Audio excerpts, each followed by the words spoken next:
Podtacular, the unofficial Halo Universe podcast, presents episode 557, Halo 5 Guardians Anniversary, recorded live on October 27th, 2016.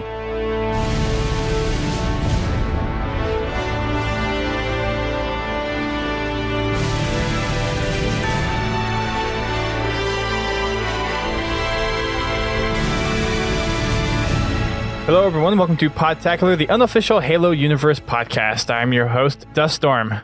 I'm your co-host, Godzilla T. And we are here celebrating the 1-year birthday / anniversary of Halo 5 Guardians with some special friends. We've got DJBlue PDX over from Griffball Hub. We have Duquesne23 over from Forge Channel, or just Duquesne23 on... you can say YouTube. Okay, on YouTube. And Masters1337. Hey, I don't know. I mean, it was a project a while ago. And we have Masters from SPV3. So that's our party. Yay! I would have a candle to blow out, but this is kind of virtual instead of actually physical. And I did get a chance to forge anything like a birthday candle or birthday cake. So yeah. Here, I'll take care of that. All done. There we go.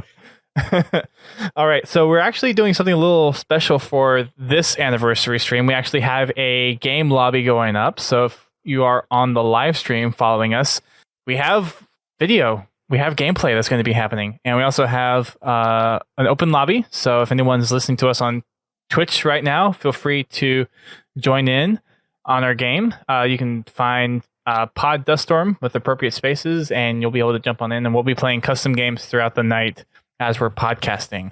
So I'm going to go ahead and actually start off with opening the special greatest hits customization pack on the stream. And then we're going to jump right into I think we're going to start off with kind of our best moments of Halo 5 Guardians for each one of us. And then kind of jump into some of the more specific stuff. Because I know, DJ, you have to leave. And we want to kind of utilize your time as much as possible. Yeah, I've got to. Hey, be nice now. So, I might want to turn down the audio for that on the stream. Anyways, okay, so there you go. Got armor. I guess, is it the same for everybody? I got Wraith and Nur, Vigilant Watcher, Tactical Carry, Intruder, Trespasser, Shinobi. Okay, so it's different for everybody. Yep. Yeah. Unless you're I think it just depends on what you have left to get. Yeah. I got 5 legendaries. To warn anyone who has everything unlocked, if you buy it, all you get is XP boosts, which I unfortunately bought one pack with my rec points and then opened the free one I got. Oh no! Must be nice to have 100 grand worth of rec points just sitting around. Yeah. Gee! Actually, Us poor kids who have change it terrible back. impulse control issues that constantly spend them don't have that issue. I had like so in the next 250,000 until the last update, and then I used it all. So I currently have, I want to say 8,000 something. Dang. rolling in it. I hit gold pack level. I'm like, boom, buy it. Boom, buy it. Yeah, that's Yeah, true. I do the same thing. Terrible I'm person. at the same place right now. So, but let's go ahead and I mean, we have no new guests on here, so I don't have to introduce anybody, thankfully. But Halo 5, 1 year ago, we got it coming out. I guess let's start with where everyone was during the launch. I'm guessing most people here were probably at home, if not standing at some kind of game store. Probably with the preload and everything, I'm guessing most people were at home. So I know for me, I was streaming, I think, or at least playing at home. Yeah, same with me. Is that pretty much everybody's story here? Yeah, I was I was streaming. waiting for it to open. I was waiting for it to hit 1201. We were so I was with Goose and we were on stream together hosting the last night of the GGL championship, the GGL semifinal championships on Halo 4 in MCC, and we all know what kind of a uniquely terrific Challenging situation that was. And so basically we were like, all right, at midnight, screw it, this isn't even getting finished, just burn your discs. We're done. And so as soon as Halo 5 rolled out, we were like, DJBlue, woo! mute your in-game mic. People are saying it's echoing because you have your in-game mic playing. Ah, there we go.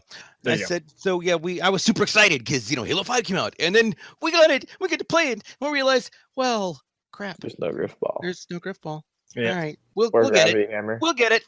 We'll get it. Eventually. No, Eventually. don't even be too sad. At least you have your grip ball right now. Yes, So, yes, we do.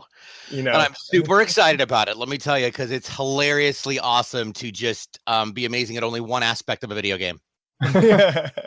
Hey, at least it's an aspect, correct? me, I Right. was streaming and stuff, and yeah, I wanted to go. I was invited out to be able to like go to some like little whatever launch party thing, but I was like, but I need to stream. You know, like Halo 5's coming out. I need to stream. Someone's got his priorities right. Yeah. Yeah. So, and I know for, I think a lot, I mean, because Xbox One, you have the digital codes, there's the whole preloading thing. So I think a lot of people kind of did that. That's what I pretty much do for everything these days. Yeah. But I don't know. I think for the multitude of people, it was either going into either camp. Well, I know for me, I did.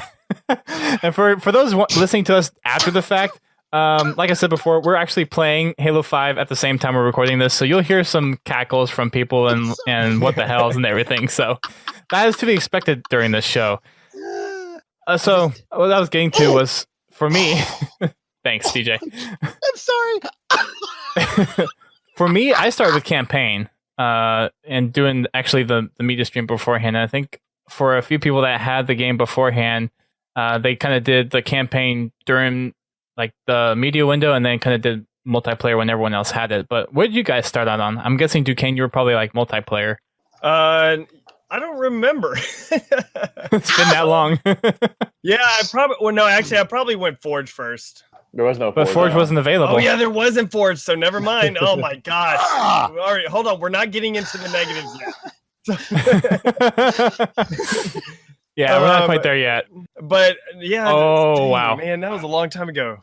I don't know. I probably went into campaign first because I did have an early copy of it. So I went into I think campaign and I was streaming all that type of stuff first because I was trying to find like all the little hidden stuff like on stream before everyone else found them all.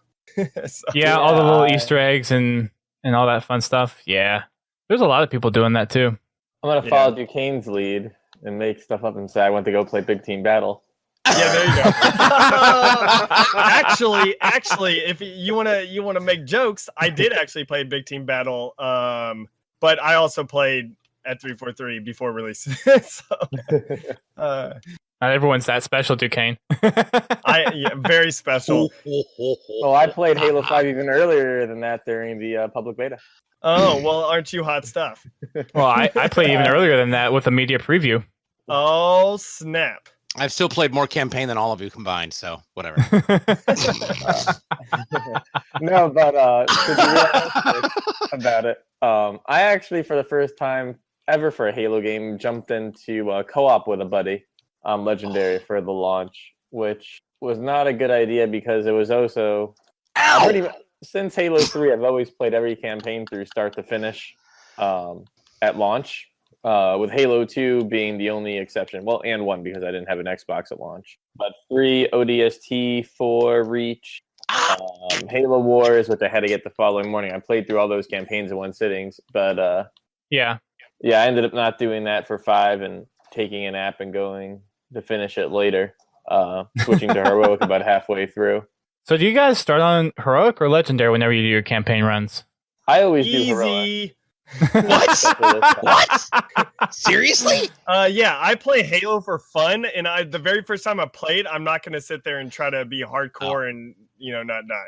So I play on normal. I will admit I played on easy once when I was just going through looking for the achievable, like all the little skulls and things. But achievables, griffball term, right? Hey, listen, we make a lot. We make a living off Lunchables, or it is kind of like Lunchables. You can eat them. You can definitely impress them into bologna and make it a sandwich. It's kind of like Spam, only for Halo. That's your fault. You don't have to have a gun, so there's Yeah, just hammers. Hammers works. I loved going through the campaign, but playing the only way to get through it on a harder level for me was to do it with other people. Even though it won't count it. Yeah, that's why I jumped into it on Legendary at launch instead of Heroic like I normally do because I was doing it with co-op. Little did we know what we were getting ourselves into.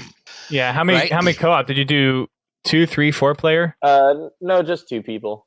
Oh, And so then you one played on the player. hardest freaking possible difficulty with okay. Yeah, you were dumb. Well, the game scales based on difficulty. Well, they came out afterwards and said that like the most difficult playing style was legendary with 2 people because the difficulty after you like go to 3 or 4 players, it kind of scales. The difficulty scale is actually not as bad as it is for 2 players. So 2-player legendary is from what they've said is the hardest difficulty wise for Halo 5. Oh jeez. Yeah, well, the enemy kill times differ based on if you're playing solo or co-op. So Blue Elite is harder on co-op legendary than regular legendary, which is kind of, my opinion, not the greatest. But we didn't really know what we were getting into with all the changes in 5, especially in terms of like the co-op. So I wish I had done it on heroic. So what was everyone's Warden fight was long. So what was everyone's, I guess, kind of favorite moment in the campaign then? When I figured out how to ground pound. I realized. Well, that's just Halo. Period. Well, I had to try and learn a new layout on the controller because I'm special, and I don't necessarily subscribe to all of the normal. That's rude, Duquesne. That's rude. Strategically appropriate ways of handling your stuff. Oh my god, I got the kill. But yeah, no, I had to figure out how to ground pound on fish sticks. So. Right. Talk about challenging oneself. Oh, fish sticks? Oh, yeah, definitely. Yeah. Oh, my God. Yeah. I think for me, it was... I'm not sure. I want to say part of it was kind of where Master Chief beat up Locke a little bit. Yeah. And then the rest of Locke's team, like Buck and everyone, was standing there just watching. Yeah. I mean, granted, that scene just in general was like... Like, it could have been better choreographed, I think. To be perfectly honest. I'm sorry, but it could have used a little bit more. Like, it could have used music or something to make it kind of epic. But it's pretty far cry from the Chief knowing every mixed martial art and everything described in Fall of Reach. But he doesn't know that. How did I get that kill? Duquesne, how did you do that? 3 of us collided in midair there. Oh, it's hilarious. Oh my god, that's crazy. I will say they kind of sealed Locke's fate with the public as soon as Locke cracked cracked his helmet. Man, he cracked his face shield. I was like, that's it, Locke. I don't care what you do now. I don't like you. You're my least favorite person in the world. You're dumb done. I'm a purist. Don't need no Locke in my life. No lock and load. I gotta say the high point for the campaign was when you first had the Halo music playing with Blue Team. Oh, you dang. Masters! I dislike you so much right now. I dislike you so much right now. For those listening on the download afterwards, Duquesne was assassinating me, and then Masters just came and ground pounded both of us at the same time. That's so messed up. What did that just happen? Oh God! So for we didn't get everyone's campaign moments. For those that hadn't answered yet, on the little chase sequence or whatever with the Warthog on Meridian. I like that one. Oh yeah, yeah, that was great. I love anything in vehicles. Being Race Duquesne over here, that kind of makes sense. Yep. Yeah, speaking of the vehicles, which we're still waiting for Race 343. I mean, come on already. Mine was, I think, when you get into that area where you get to use the Banshees and you have like the kind of classic Halo music playing and the Chief and like Blue Team talking about the events of First Strike when they blew up the unyielding Euphoriant. Get right. Yeah. Masters, by the way, your mic's on in game. People are saying that you're having echo. Mine is? Oh! There was... Oh, wow. You better now. So who hasn't answered yet for the campaign part? Godzilla, have you answered yet? No, I haven't. I'm still trying to figure out what that is. The campaign? Yeah, the favorite campaign moment. DJ, did you enter yours? Oh God! What? Probably finishing it the first time. Yeah. So before DJ has to go, because he has to leave here in about 15 minutes or so, I asked on Twitter for some people to provide kind of like their best moments of Halo 5. So I figured why don't we go ahead and start with that, and then I'll read off some of the Twitter responses that I got.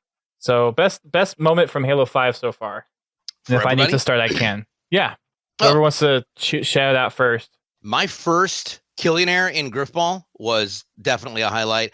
Also, my first triple ground pound multi-kill in Warzone on the one in the water, not the one in the water. Where you're inside, they've put up a force field because apparently there's some reason that they have to take off every spaceship has to launch from inside of the ocean because that's not a thing. What's the name of that map? No. It's the Warzone map. There's right on that hold back the ocean. Arc. Escape from Arc, yeah. Escape from Arc. Yeah. So or ARC, I guess. I killed 5 grunts and an elite with a ground pound. It was hilarious. Nice. It was like my greatest clip ever. It was a complete accident. Honestly, I was channeling my inner James Fury, and that's exactly how it happened. James Fury, who still, I believe, holds the world, who is still currently at the top of the leaderboards for ground pounds. Yeah, but you have the one for playing the most time. I do. Very proud of that. Was that in the stream earlier when people were talking about when you? No, that wasn't. That wasn't. I don't think so. Explain it to everyone listening. Oh my god. Oh, so should I tell that? Yeah. By the way, I hold the world record right now for the most campaign time played. If you look at my service record, it says that I have played campaign 544 days, and yet I have still apparently never managed to beat any of the. How did you get a triple kill? Yeah. So we're not exactly sure how that happened or why, but it's. I'm proud of you. I'm proud of you. All right, I've accomplished things in shooting. That's impressive. I think I just had my best moment. If you play that much, the triple kill, ground pound on pound down. Well, it said 544 days since I want to say month 3, and nobody has been able to figure out why at all. Like we've looked at it, no, and I'm just like, all right, well, whatever. I'll hold that record and be fine with it. There's a bug in the system. Yeah, Cortana apparently likes me. I don't know. All right, maybe DJBlue will be the next chief. Cortana, that'd be great. Except for I don't know if Chief lost his mind maybe and giggled a lot whenever he died, that would probably be a totally doable role. That should be added into I Would Have Been Your Daddy. Instead of like,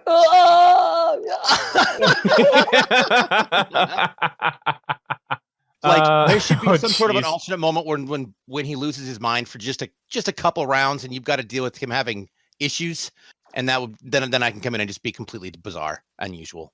When Cortana feeds marijuana to the Chief's helmet and he can't stop laughing. Oh jeez. Totally. Oh gosh. I'm trying to think what my favorite moment is. I want to say probably has to do something with Warzone, to be honest.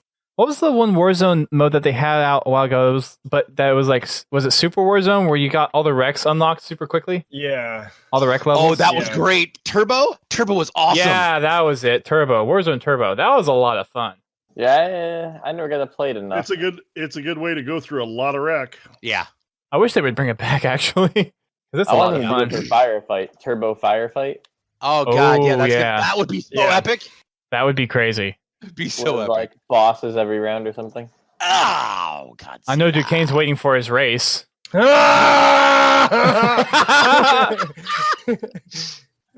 shouldn't have pushed you on that one because then you just killed me right there. Hey, Duquesne, do you remember who... do you think anybody's going to be able to make Rabid Tank again? I know that's a pretty cheesy game, but I loved it. I don't know. Possibly, yeah. People are able to make a lot of things, so people make some crazy stuff. That's my favorite thing. Is just like my favorite moment is just probably just the Forge stuff of what people are able to make. And Forge is incredible in Halo 5. I know it came out late, and it was kind of disappointing for a lot of people because it came out late. But it was like when it came out, and from all the other stuff that we've gotten so far, it's pretty amazing, actually. Yeah. I mean, there's plenty of things to criticize about this game, but I think even the most, cynical and disappointed people in this game have to admit that, they knocked it out of the park with Forge. Like, there's really nothing that Forge team best team about it. Yeah, absolutely. Yeah, absolutely. What's your term? Forge a new Halo or something? Yeah, Forge a new Halo. Nice. Coined it, trademark. TM. Brought to you by Duquesne. Dustin, since you said it, you owe me $10 now. Nice. All right. I hate to be the party pooper, but I'm going to have to bounce. Thank you so much for having me on the show. And I am sure I will see you all around. Good luck with everything. And of course, congratulations, Halo, on turning 1 year old. We love you. Thank I'm you out. for coming out. Yay. Thanks, DJ. Bye, everybody. Again, if anyone wants to join up on our game lobby, feel free to go ahead and do so. We have plenty of room. We're just doing customs for right now. So I want to kind of read some of these Twitter responses that I got. So I actually put out a post on Twitter, Facebook, and Instagram to get some responses. So first one here is from Mending Mercy. He says, first time doing an 8-man ghost train to destroy the core in Warzone. I was a recipient of one of those one time. Yeah, I remember doing that. That was pretty fun. It was pretty fun. It's not fun whenever it's done to you, but yeah, I remember doing that against a team, and that was a blast. I remember one time I think I did it with like maybe 3 or 4 ghosts in the train, but not like a full 8 ghost train. Or it was like a mix of like warthogs and ghosts, something like that. And I don't know if we got to the core necessarily, but we pretty much got into a position where we overwhelmed the other team, just like continuing to splatter them and everything. So I definitely can understand. And I have been on the receiving end of that, I think 2 or 3 times too. So it's definitely an effective strategy. Yeah. Oh yeah. OG Kyle's stepfather, or at stepback_Kyle on Twitter, he says, when they added textures to Forge blocks, it made maps look so much better and more detailed. Forge in Halo 5 is pretty dank. Yep. Yeah? Yeah, I would agree. The textures and everything, yeah, that makes maps they don't look as blocky, They actually look like maps. So yeah. Big improvement over Halo Reach. I mean, Halo Reach Forge was kind of, I think, the closest thing. Yeah, it was the best, until Halo 5. Yeah. Halo 4 Forge was like, okay. I mean, it's still Forge, I guess, but Halo 5 is, I mean, when they finally released it in December, that was kind of the turning point. It's like, okay, yes, this is good that it's finally here. And also, yeah, the teaser that Tom put up about the Sang Helios type of skins or whatever, like the Sang Helios look like of the walls, and they have the statues and everything, like the elite statues and stuff. So that's gonna be great. I hope it's skinned over everything. Like, I hope we can make all blocks look that type of texture, so we can actually have some pretty interesting like Sang Helios looking maps or something. So let's hope they do that. Yeah, that would be really cool. I'm really looking forward to that. Yeah, color and reflectivity on objects is really cool. I mean, mm-hmm. What they did with Forge is really like mind blowing. Yeah. Mm-hmm. So I think that's really one of the only things that people are waiting for is stuff like well, there's of course a bunch of things, but I'm just saying one of the main things that they can do in Halo 5 is like a sand type of stuff, and it looks like kind of that's maybe what they're doing, in this next update. At least it seemed like it was teased that way. So I don't know, that'll be awesome. I like how they're still coming out with additional content even after the kind of the end of their content release.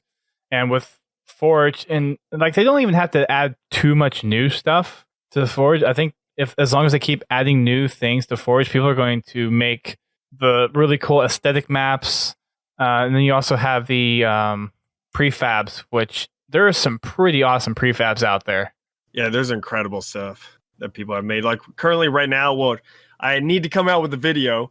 But I'm having like a prefab Covenant contest, and like the people have made, like, it's already, the contest is ended, I'm just judging now, but some of the stuff on there is incredible. If y'all want to actually look at the prefabs that people submitted, just go in the tags of the browser and look up like Do Covey, like DUCOVIE,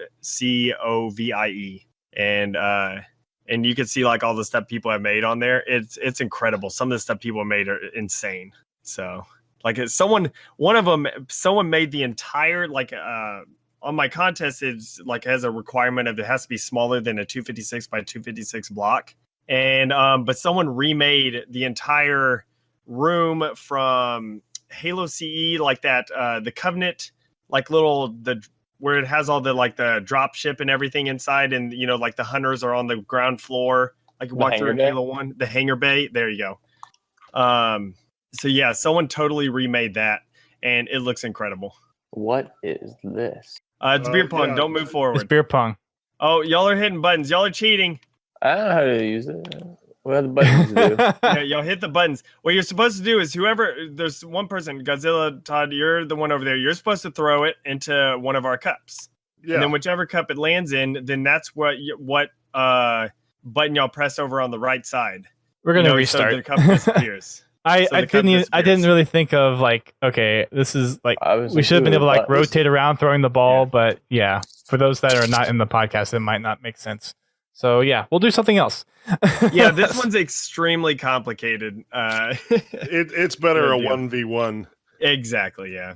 It's a good one. Yeah, I'm gonna do bank robbery. Port City Bank Heist. I'm gonna do that one. We'll see how well that works with 7 players. But yeah, so I know there's a lot of different stuff with Forge out there that's really interesting, and the fact that they're still adding new stuff is really cool. And that's one thing. Like today, I just streamed some like a puzzle map and everything. And there's been puzzle maps in the past, like with like in Reach and stuff like that, where you shoot things and unlock stuff. Like whatever, it does stuff like that. But like the thing is on Halo 5, the fact that you have all this scripting and everything with all the buttons and a whole bunch of like crazy things people are able to do. It's like I just played a puzzle map that had 5 different, I think it was 5, either 5 or 6 different puzzles in one map. And it was each puzzle was made by a different person. So you kind of had to complete this puzzle. And then it formed once you completed one of the people's puzzles, you got a puzzle piece at the very end. And that puzzle piece went to the main room, and you have to connect all the puzzle pieces. Like you have to collect them all. And then it unlocks the final puzzle down below and stuff. And so it's just really cool. Some of the like ingenious things that people made on the puzzle, like on that map, like one of them was you have to there's a whole bunch of pillars that you can jump on. But you have to figure this out, of course. But you have to figure out that you have to add up to 100. It's kind of hard to explain this without seeing it. But you have to add up to 100 with it. And so he gave a point value for the color of the block and the texture that's on the block. So you have to basically, look at the colors, and you have to see, okay, the color's yellow. That's going to be 25 points. And if it's a cobblestone block, then that's going to be 75 points. So that adds up to 100. So that means it's a block that you can actually jump on. So you sit there and you have to make it all the way across like this area and stuff like that. It's pretty fun. It's complicated, but it's fun. Like I love all the puzzle stuff people are able to make. Yeah. The scripting element is one of the best things in Halo 5. And I see so much other potential with it too down the road with whatever kind of future Forge that we might see, because I'm thinking and I think some of the other things that have kind of been asked for is like like trigger volumes for one. Yeah. Oh yeah.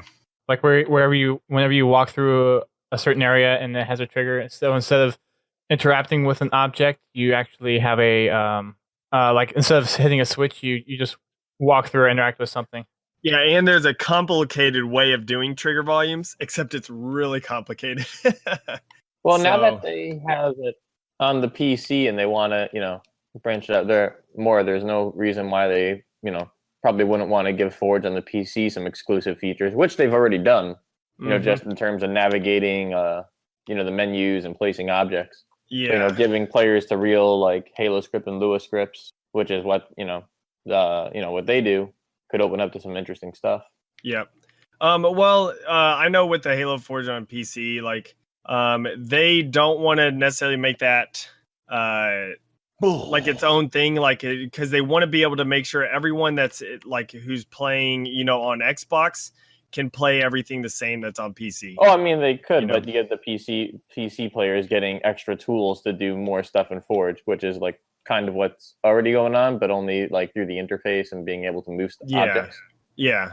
But they could, Yep. But they want. I mean, if they're that serious about Forge, creations on being done on the PC with, being easier to do on the PC or giving the PC users some extra little advantages to doing it, which they're kind of doing now.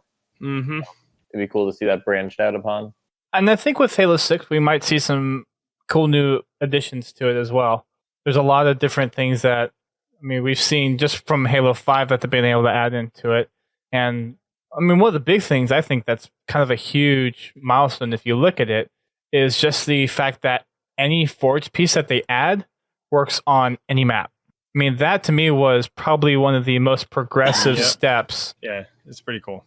Yeah, well, not to get too technical on everybody, but the way that the map system was designed really wasn't for games that could really receive updates. Like if you look at even the history of Halo, how long it took to do simple changes for 2, like upping the melee damage or changing weapon damage when Halo 2's first patch, or 3 fixing some of the melee bugs and values, or 4 requiring it to be the a new game type to change the stuff they did in their balance patch, and Reach again needing playlists or game types for it. Now they can really just go in and change the dials on everything across the board, which is really something that Halo needed, and really needed, especially for an always online console. Which while technically you don't need to have the Xbox One always online, you buy a disc, and the minute you put that disc in your system, the content on that disc is overwritten for the most part. Okay, so next one here. Sorry, what you have something, Duquesne? I was saying, do you have a clue what else do we need to do on this map? I'm misdriving. So blue is the police, red is the robbers, and I triggered 2 things, like the security thing and stuff, and we need to trigger something else as the robbers. The terminal. Yeah, the terminal. Oh, do you just keep shooting until you? Okay. I'm not sure. There we go. I think someone just did it. Crooks keep spawning at the police station. Can you blow up the gas station? I think the police station, that's where you spawn, because you got in trouble. Yeah, you spawn the jail after a little while if you're a robber and you die. Yep. All right, so I just stole all the money. Gotta go to the crack house. Crack house. So the next one that I have here is from Eddie Blaze in Despair, and he says Halo 5 gameplay and Forge. So pretty simple, to the point. I like Halo 5's gameplay, and I really enjoy it. To me, it feels the best since Halo 2. For my play style. Yeah, to me it's pretty fun. I love it. They need to, of course, I think the biggest issue with Halo is like Halo 5 is just having everything, Yeah, on one hand, I feel like the fundamentals of this game are the best they've been since the first game. Yeah. On the other hand, all the new mobility, while it works great for 4v4 arena multiplayer, I do think it damages the integrity of big team battle. I think it really upsets, the balance of the campaign with the elites no longer being, your so-called equals. And, it also definitely messes with the vehicles and, just how vehicles are balanced against players in the older games. Yeah. Whether it be upping the splatter or trying to adjust the vehicle speeds or, changing the Warthog aiming so it's like accurate as to hit the fast moving targets or how easy it is to escape from certain vehicles. Yeah. It's definitely a shift. And I think for 4v4 Arena, it's nice and interesting and refreshing. But then I think, it kind of, disparages some of the good stuff that used to exist. And interestingly enough, I talked to the guy in charge of Spartan abilities. If anybody's interested in, how they came up with what they had, save Smart Scope. There's a really good GDC presentation on it. I reached out to him on Twitter, and he was like saying one of the regrets that the studio had was, not being able to tightly integrate the Spartan abilities into the campaign as well as they had the multiplayer. Is that because just of the story direction that they were trying to tell, or was there like another reason? From what I gather, they spent a lot of time iterating on the Spartan abilities and trying to get this new movement and Spartan features working.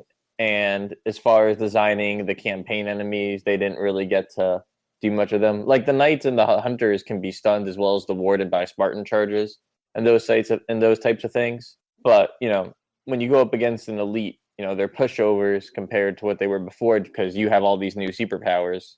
And the elites are the same as always, except maybe they do more damage to compensate for that or have more accuracy. But I mean, the knights are really a good example of an enemy that really does take advantage of the Spartan abilities because they have the little weak spots that encourage you to smart scope. You want to get around to the back, so sprinting and thrusting is a good way of doing that, as well as dodging their attacks. The Spartan charge can stun them as well as the ground. Oh, that's not even cool. So I mean, the knights are really well designed around the Spartan abilities, as far as I'm concerned. And I think while the campaign gets a lot of flack and all that, I think everybody really enjoys fighting the knights. I think that's another thing that pretty much everybody agrees on was a really good improvement, and they liked what 343 did.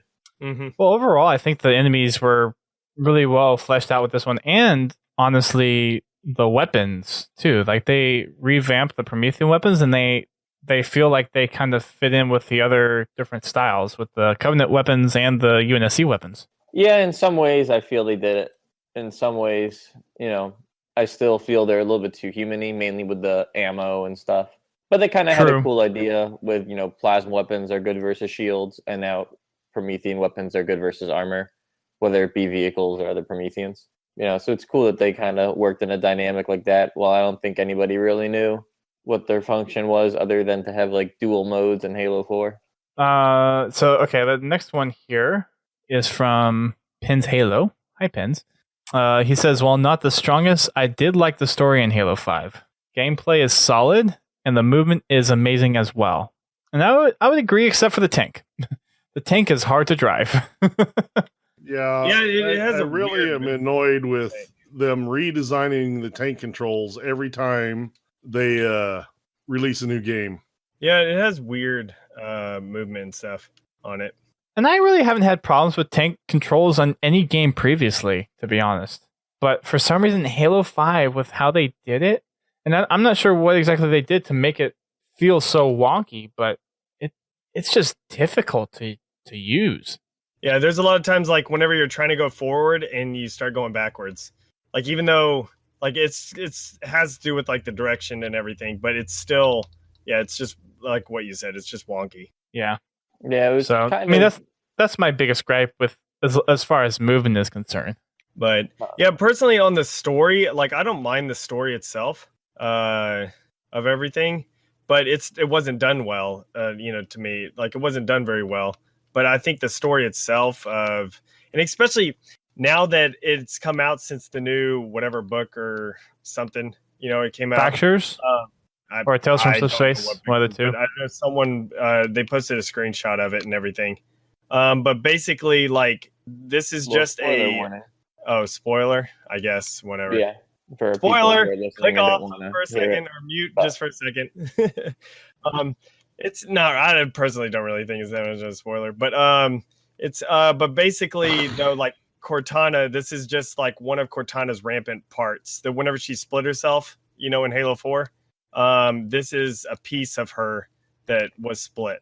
Yeah, I mean, that's how I kind of perceived it from the way they were, portraying her in this. Like, if anybody's ever watched Lost, spoilers again, when John Locke comes back.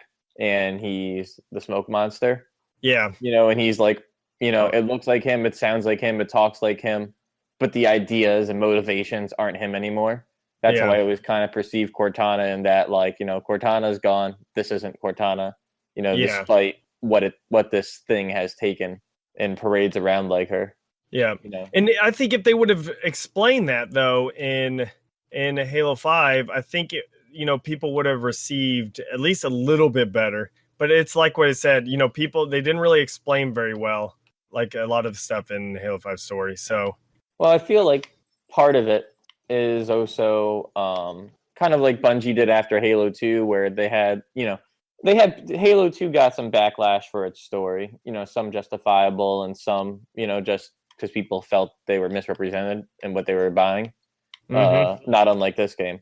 But, you can definitely see in Bungie titles, including what they did with Destiny, that, maybe they feel that you get the feeling that, maybe we should dial back on the story and just make it, easier to follow, less dramatic, and, basically try to like play it safe, which I think and I think Halo 4 received some of the same criticism. Some people really liked what they did with Chief in the story and expanding into the lore and having a personal story and like an epic story.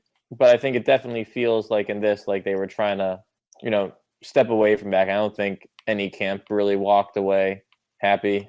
Yeah, story wise, I would agree. Gameplay wise, I really, really like it. But definitely with the story of Halo 5, it left something to be desired for sure. Yeah. It didn't explain really a lot of stuff. They didn't make you, like with Locke's team, the only way you can know about Locke himself is if you watch whatever it's called. Nightfall. Yeah, I still don't think after watching that, you understand who he is. But it's like, that's the only way you can know anything about him. Most everyone knows about Buck because they played ODST. So like he was in a game. Buck was in a game. So at least you have some backstory about Buck a little bit,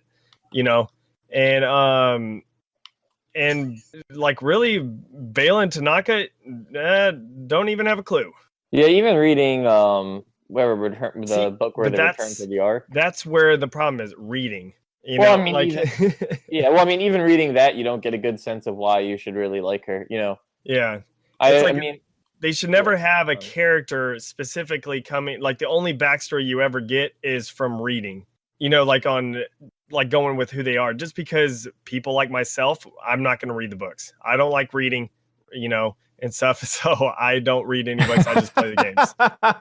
I don't like it's reading. Interesting because looking back, especially with Gears 4 coming out, which obviously has very similar, it's a very similar game to Halo 4 in that, change of studios, relaunching what was a closed story. Gears even more so than Halo, but it makes you, I've been re-examining Gears, and they do a really good job even with their books of, keeping the EU very small, but the story's significant. And even in Gears 4, they'll talk about stuff in the book. Gears 3, they'll talk about stuff in the books, but the way they explain it or integrate into the story doesn't really make you have to read the books to get it. But if you've read the books, you get a better understanding, whether it be Marcus and Anya's, kind of relationship, or why the cog is gone, or the data disk that has the information about the island. But I think kind of what I've been noticing with Halo is that the stories are becoming, there's good ideas in each story, but they don't take all the good ideas and put them into one story. They kind of spread it out with like too much filler, to the point where like Hunters in the Dark, it's kind of like, all right, if you read that, the only thing you're really getting out of it is, okay, here's Vale's character, and the rest of this is a story that has zero consequence on the franchise. And then same thing with with Fred?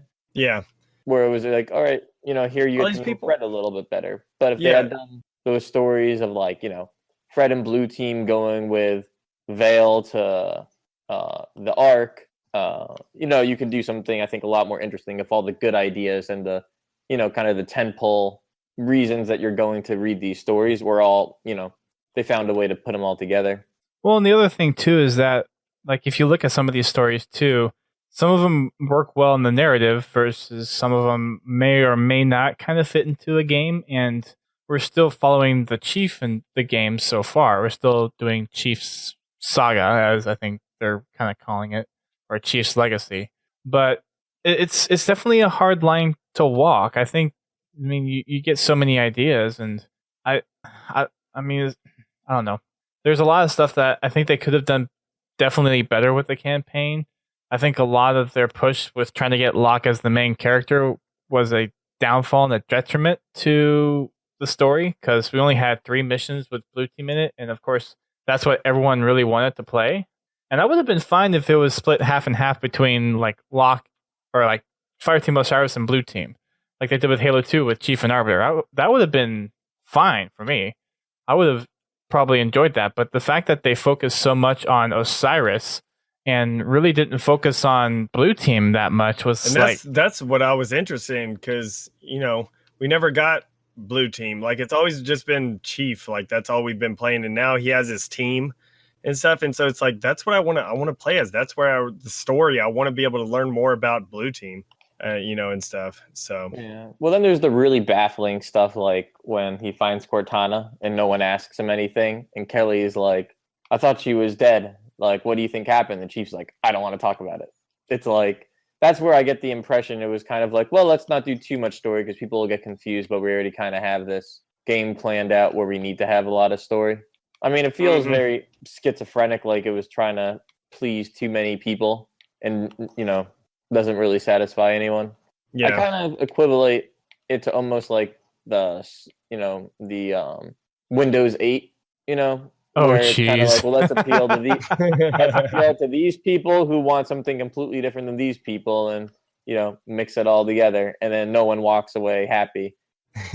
Here's a hint: people don't like change, so the change that you implement has to kind of be eased into, yeah, not just Yeah. ripped out. Then again, you look at something like Gears, where they walk a very fine line. I mean, as everybody, I mean, I don't know. I just think that Gears 4, really, hits the mark on the head. Well, and then I'm also thinking if you go back to Halo 4, you had Spartan Ops too, and you guys are just having a nice swinging dance over there, aren't you? yeah, we are. Shooting Dust Storm, ducking Duquesne. Yep. If you go back to Halo 4, you have Spartan Ops, and I mean Thorn for a while. I think for a few people was kind of anticipated as that's the direction they're going to go in. Thorn would kind of be the new chief, with kind of how Halsey took a small liking to him a little bit. So there was that whole thing of, okay, where are we kind of going with after Halo 4? There was kind of a question of what was going to happen. And Thorn would have been a better character to me than Locke. Yeah. Interestingly Would enough, have made a lot Halo more 4, sense. Yeah, Halo 4 is probably the first Halo game that I finished, and I sat down and I go, wow, I wonder where the game can go next. Like with Halo 2, you knew like Chief was going to keep fighting the Covenant and had to defeat them. And then Halo 2, you knew he had to finish the fight. And Reach, was a prequel. You already knew where it was going to go.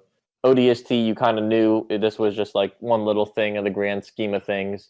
And there really was nowhere these characters would really go. They were just there to tell their story of what happened while you were gone on Earth. And then you have 4, which leaves, the Chief kind of like with no purpose, and mourning the loss of his friend. And you kind of wonder where that's going to go. And that's Halo what was ending. Woo! Yeah, which is interesting because that they did something that no other Halo game did with that. I personally I like the idea of Halo 5 story. I just don't think they did it very well. Like I like whenever some of my favorite parts in the campaign, like story wise, are whenever Chief and Cortana are talking with each other, like interacting, because you could tell like Chief's just like, what are you doing?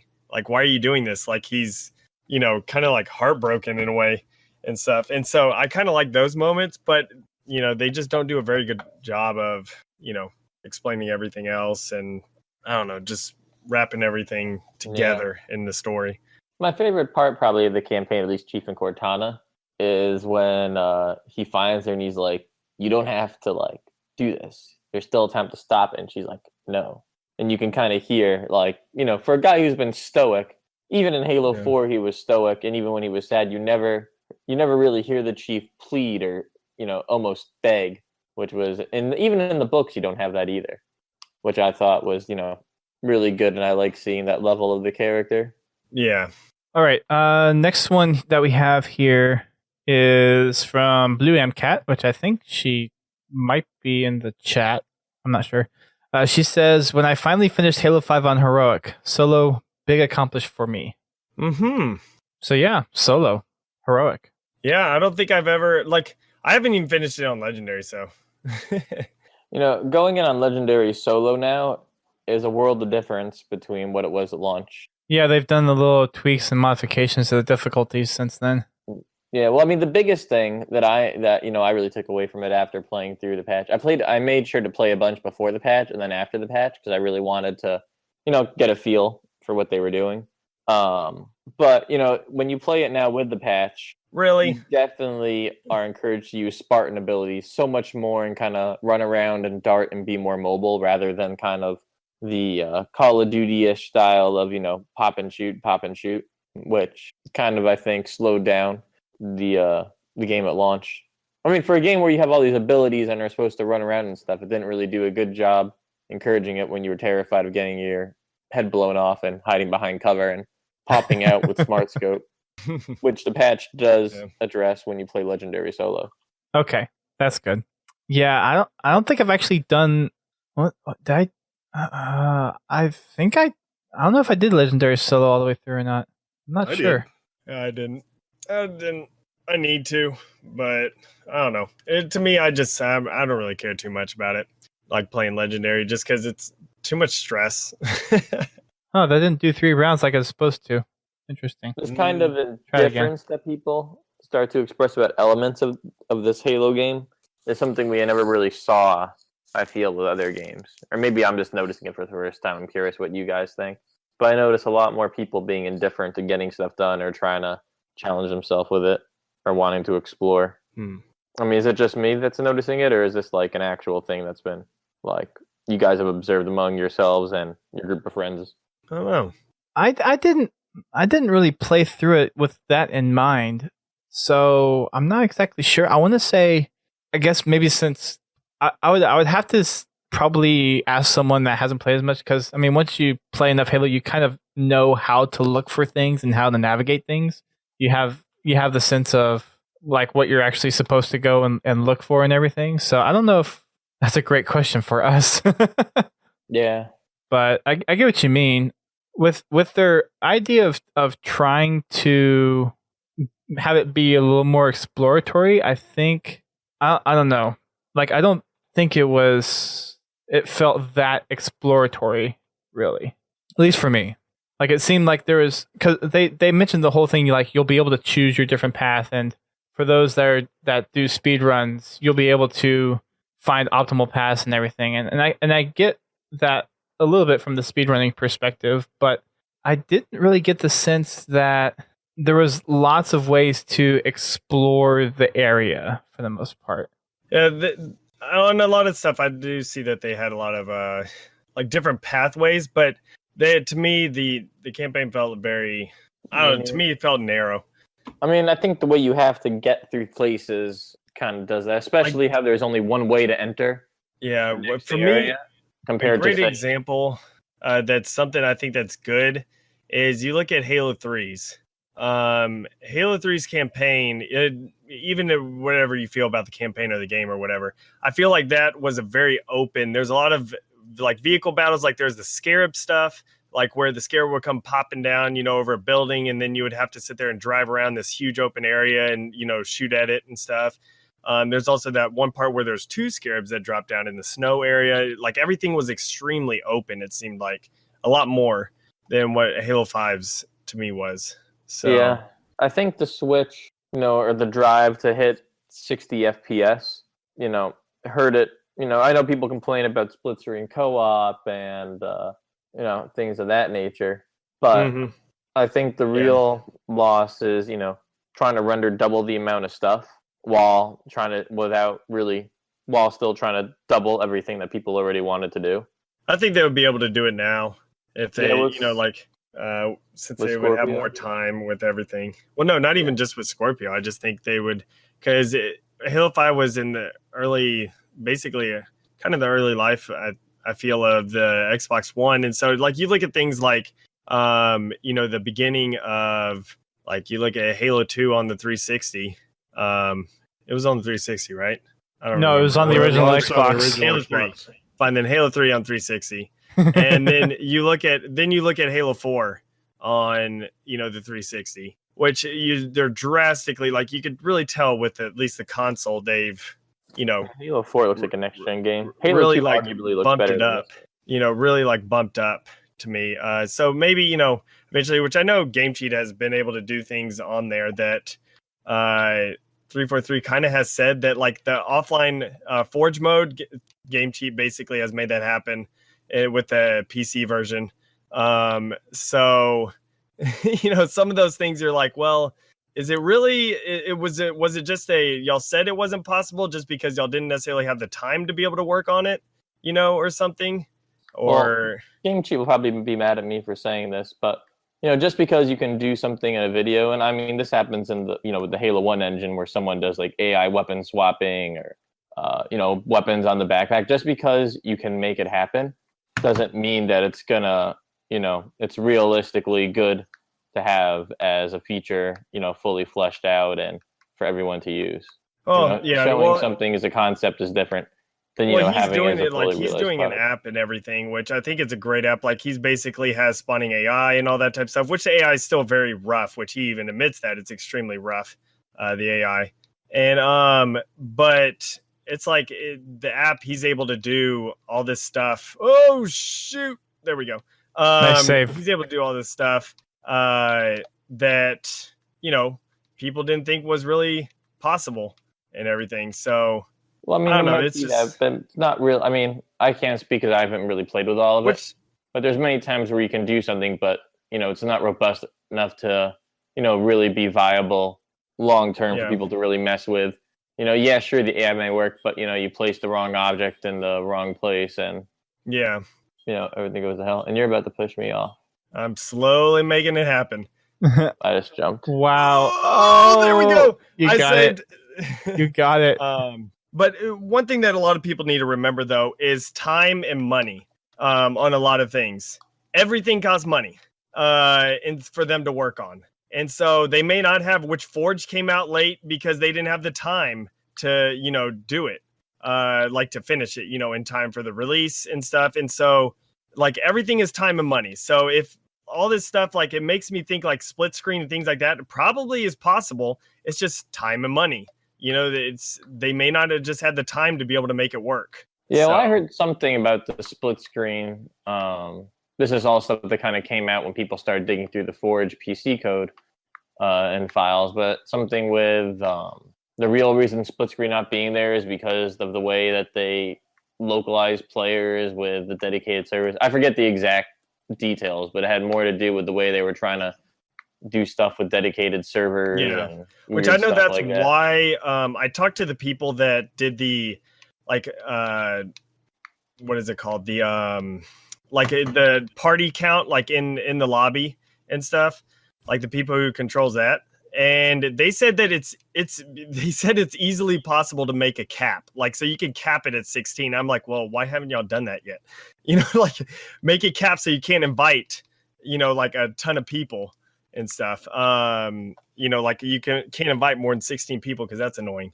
But they said it has something to do with like Xbox Live and all this other stuff to actually make it to where you can control what your cap is. Kind of like in Halo Reach, how you can control, I just want 2 people in the lobby or 4 people or whatever. Like they said that, it has something to do also with like, it's not just Halo 5. It's like the Xbox Live with the servers and I don't know, stuff like that. That's the reason why that isn't really possible anymore. But they said you can at least cap it off at 16. They said that's possible, but it's like, then why haven't y'all done that? Because there's so many times I'm inviting people to custom games, all of a sudden I have like 20 people in the lobby, and I'm like, great. Well, and you think about how Halo 2 kind of was the staple for Xbox Live, and you had so many features that was built off of Halo, and then you want to have some of those features kind of supported and built in that Halo's kind of established as a staple, and it's like, nope, it's not supported on the Xbox Live service. It's like, okay.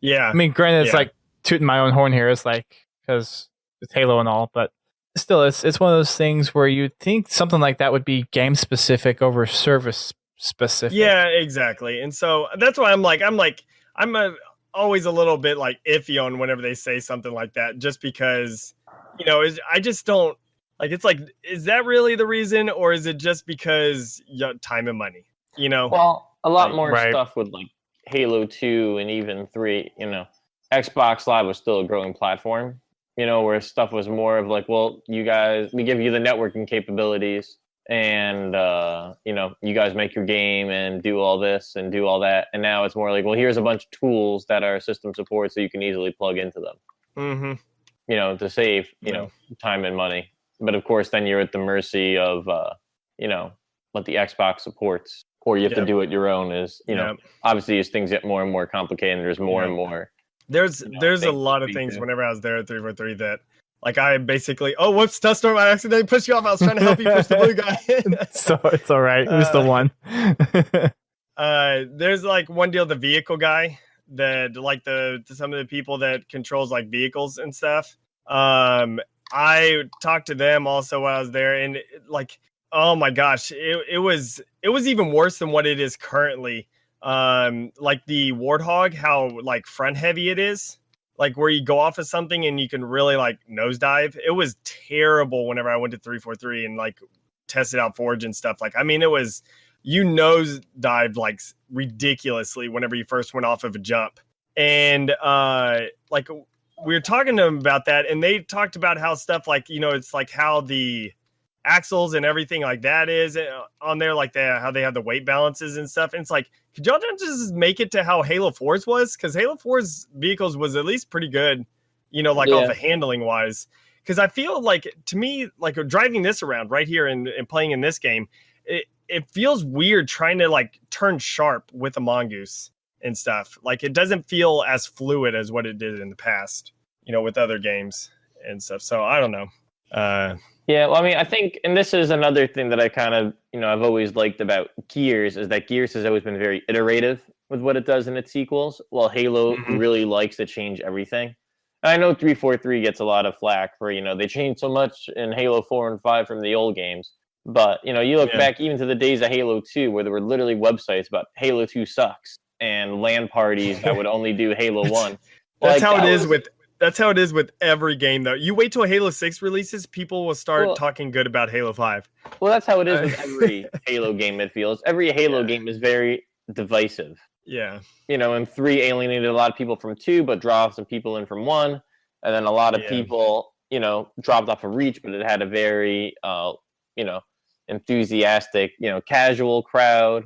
You know, but I mean, that's kind of the Halo thing, to really reinvent everything with every iteration of the game.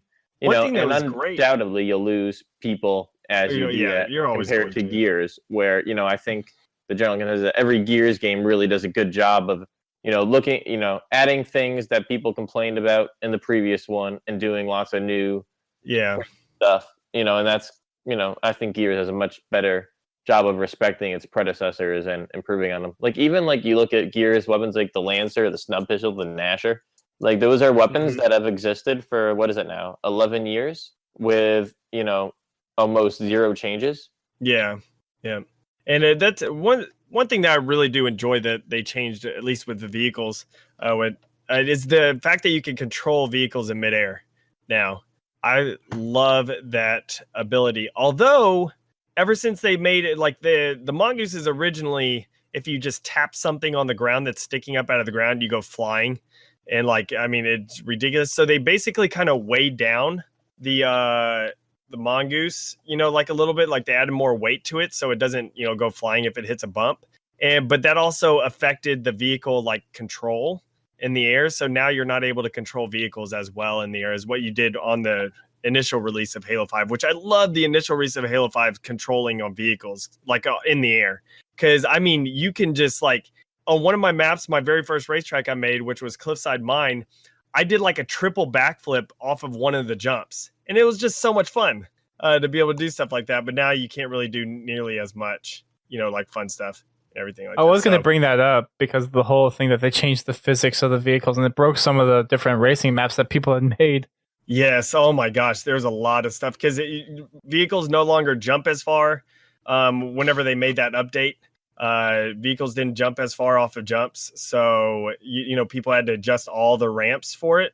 So yeah, they just basically weighed down the vehicles in order to, you know, do that. So yeah, that's another thing. People often say, well, why can't they just change this? People don't really understand that you change one little thing.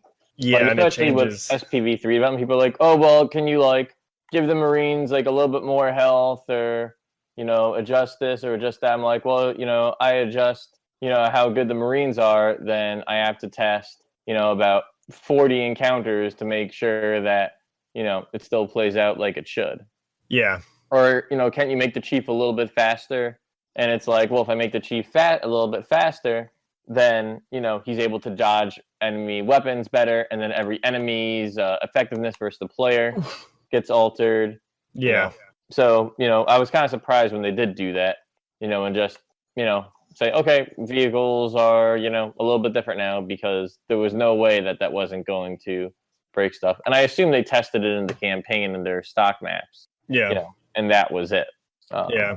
So, and I just hope, like, to me, this is sad to say. This is like terrible to say, but I just with Halo 6, just have everything come out on day one. Like all the core game types that have been basically mostly in the past Halo games, have them come out and day one. Have all Forge, browser, file share, all that stuff day one. It's like, it's terrible to say. Like, I just want a game to come out with everything day one. But it's I think Halo 6 would be a somewhat of a success if it just comes out with all that type of stuff. Because I think Halo 5's gameplay is still pretty good. Like, I enjoy the multiplayer, like the style of it all, and everything, but it just didn't have everything at launch, and that's what I think caused the major issues. Yeah, well, I mean, this game is a really heavy rewrite on the Halo engine as a whole. I mean, this is the biggest change we've had in an engine since Halo 1 to Halo 2. And a lot of stuff was to get their own systems in place so they could support, the online future of the series, and enhance Forge. Like, yeah, sure, it took us a while to get a lot of the game types, but the good thing is now, like, look how much you can do with the oddball or scripting now with certain game types. Yeah, like, those are things you could never have pulled off with the old systems that Bungie had in place. Danger King, you're good at this. So this is actually the first time I've ever played it. Are you serious? Cool. Yeah, it reminds me of Hurricane Katrina from Halo 3. Yeah. All right, let me move on to the next one here. Next one's from Keys_49. He says, playing for the Podtacular team of the 2016 Halo Bowl. Spending the whole night with the team and just focusing on Halo. So for those who don't know, we had a Halo Bowl with Drunken Halo, Podcast Evolved, and the Delta Halo podcast. And we had a little team that we pulled together, and Keys was on it. And it was 4 or 5 hours on a Wednesday night back in, I think, May or June, something like that. And we raised over $1,600 for, what's the charity with the carts? Why am I blanking on this right now? Gamers Outreach. So it was a lot of fun. That was a great night. Sounds like a blast. Yeah. That's another thing too, and it kind of goes back to the whole split screen conversation too, but LAN parties, just being able to sit across from other players that you're playing with and just being able to yell smack to them in their face when you're in the same room as they are. It's always a lot of fun, yeah. Yeah, well, now everybody's wearing a pair of A40s. Or 50s, depending on which one you like the best, I guess. But it's just one of those things I really miss. I think part of it is the virtual couch is taken over. And also, everybody's used to playing. I mean, I think part of it, I hate to say it, but I'd much rather sit at home and play on my 70-inch TV than go use some little scrawny thing where I'm uncomfortable. And I don't know, maybe it's just me or changing of the time. The only thing I would do, like LAN parties, like whenever I did them a long time ago, is I would just have like a bunch of friends. Like I wouldn't probably go, like that often. And I wouldn't do that with just kind of random people either. Yeah, it would just have to be like really close friends. It's like, oh, let's just go, play some Halo or something. I mean, the only time I really play Halo to play some unfamiliar with is pretty much when I'm at PAX. And I mean, there's something different about standing up at one of those booths and playing, or even, I know, several of you guys have been to 343 and you've probably played on their little studio lab. Yeah. But I mean, I gotta say though, the PAX this year for that first Halo Wars tournament, it was, I can't remember the last time like I saw people like in groups like watching people play and people talking. That was really a lot of fun. And our A50s were broken when we played at the end too. So it was basically like me and my two teammates, having to, with people behind us, like talk about our, plans and strategies and communicate. It felt very old school compared to, almost the sterile feeling you get, I feel, when you play a lot of games now. Yeah. It it's definitely I don't know, definitely one of those things that you kind of, I don't know. For me, I just kind of miss it, and I get the whole idea of wanting to just like try to keep the play experience a certain way, but I don't know. For me, like even if it was on a small screen and having well, I guess even if it was just, I guess I just missed the LAN party feel overall, and the split screen takes a bit of that away. Not all of it. And I know some people have the argument of wanting to play with kids or whatever on the same screen, but I don't know. It does feel like there's just an aspect of Halo that I grew up with where you would go and take a couple TVs and Xboxes over and play with people, and that just doesn't happen anymore. And that's not just Halo, but yeah. Well, I think games have become a lot less social. You know, now it's more hang out with your buddies in a party and ignore everybody else. Yeah, but I like definitely ignoring people. Yeah, but I think it also hurts like the community and the overall culture of the game. Like you had in Halo 3 where you meet somebody in matchmaking, he's like, oh, like let me show you this really cool map, you know, or look at this cool replay, you know, that kind of, you know, building of social experiences. I mean, I would say for a while my friend was staying with me, so he took his TV here and his Xbox, and he would like sleep over sometimes, or he'd come back from like work from overnight, and I'd wake up in the morning, and you know, we both plop down on different couches, put in Halo Wars, or put in a game, and have two TVs next to each other, you know, and split screen that way. Nice. You know, and that was like, I don't know. It was a nice flashback to kind of the older days of, you know, sitting down two dudes in a room with a controller and yeah, you know, talking and playing. Mm-hmm. But I mean, yeah, I mean, that's lost. But I mean, the ability to have, you know, headsets and this virtual couch that was pioneered with Halo 2 was also really nice. Yeah. All right. I'll move on to the next one here, which is from Bobby B, or Bobbity B is his Twitter handle. Oh, new round? Oh, interesting. Okay. And he says, it's a tie between going on my first... Oh my gosh, my screen is freaking out. What the hell was that? He says, it's a tie between going on my first Invincible spree and playing Warzone with a full lobby of people thanks to game nights. Invincibles are pretty cool.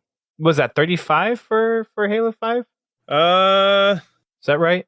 Sure. Something like that? 30 or 35? Yeah, Someone in the chat probably knows. I don't really know.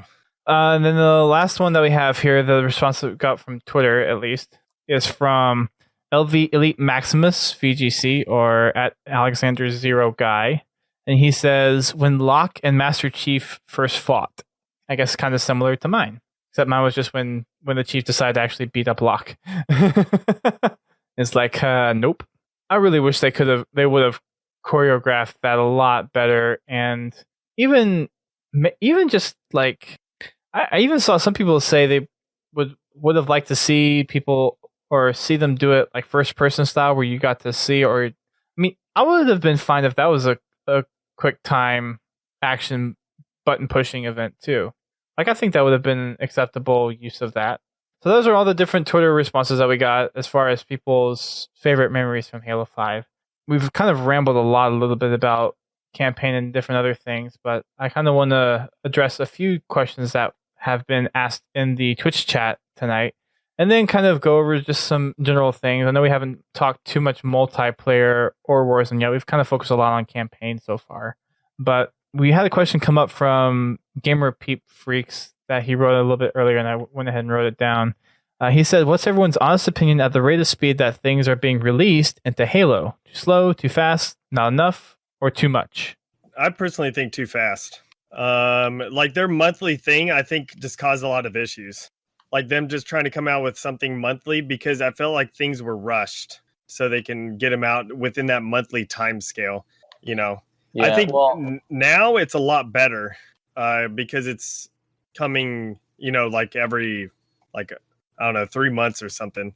So, and I also think with that, there's a lot of, because if you look at how DLC has been released for Halo in the past, it was what, every couple of months, like every 3 months, whereas we got something monthly for Halo 5, which, I mean, it's good that they were wanting to release content and everything, but I mean, to the point of the question, would it have been better if we just had that as a more condensed content release of DLC. I mean, I think that would have been a little bit better because then you actually have a little more time for people to kind of enjoy the maps, and especially with, I mean, going with the Forge stuff. I mean, coming out with new stuff all the time. You have like if you're, I feel bad for people making the Forge maps because it's like, okay, my map is almost done.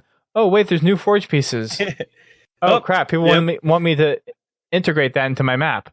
Well, yeah, and then they made it 1,600 pieces that you can put out, and so you're like, well, now I can put a bunch more stuff on my map.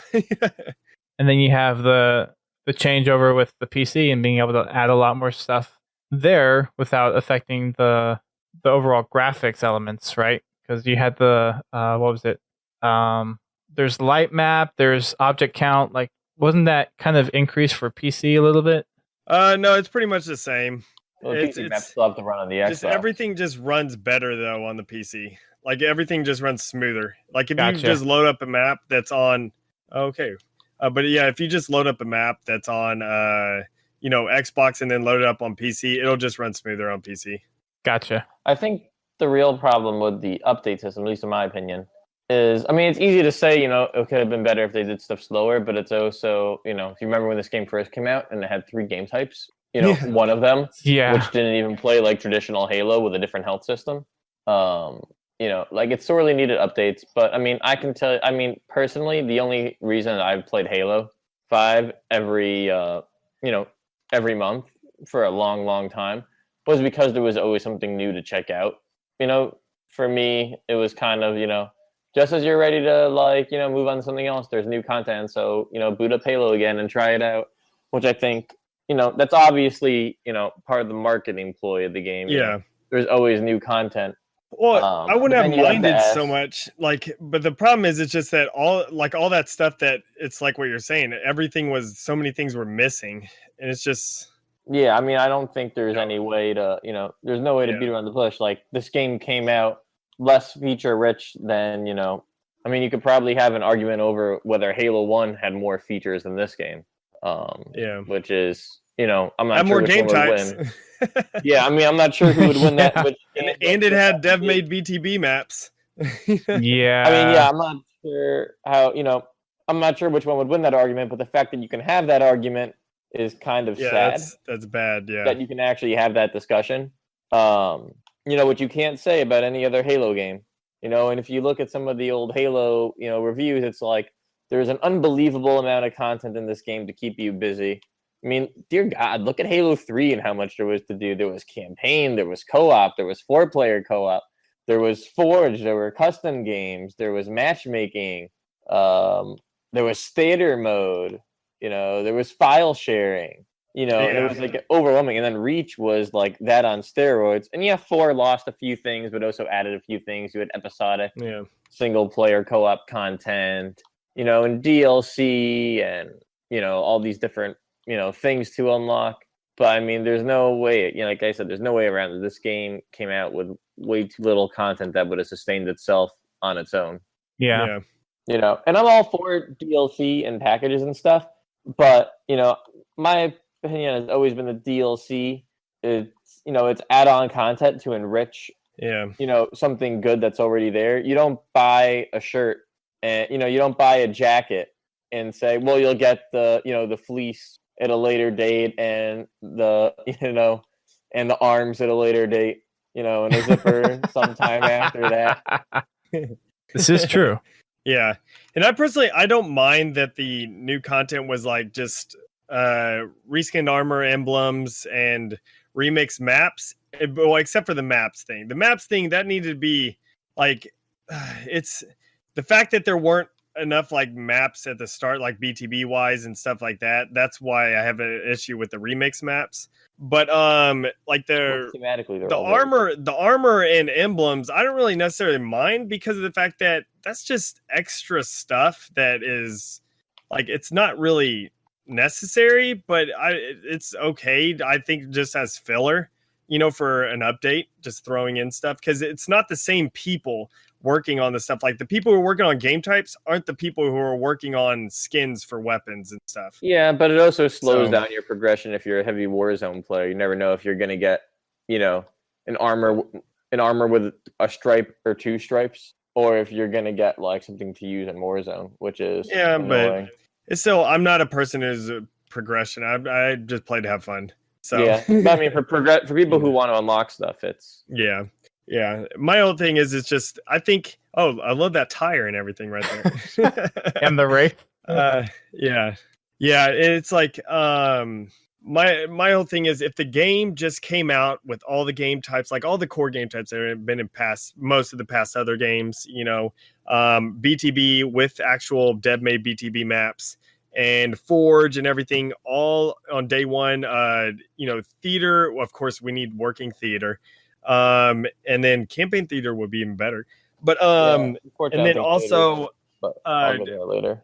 Then also your file share and everything, and file browser all day one. If they had all that working just day one, then I think Halo 5 would have been a major success.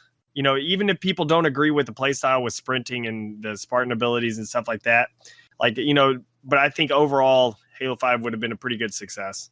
They would have had just everything day one. I mean, as much as I love what Theater was and could be, I don't think there's any way to if you look at the amount of community videos out there and everything, Xbox game DVR, I think lets people create probably a tenfold increase of stuff to share. Oh yeah. Even though it's definitely, it's not as robust as what was there before, but it's certainly easier to use and certainly more accessible. Yeah. And unfortunately, it makes the game clips available to everybody, not just people with capture cards. Yeah, exactly.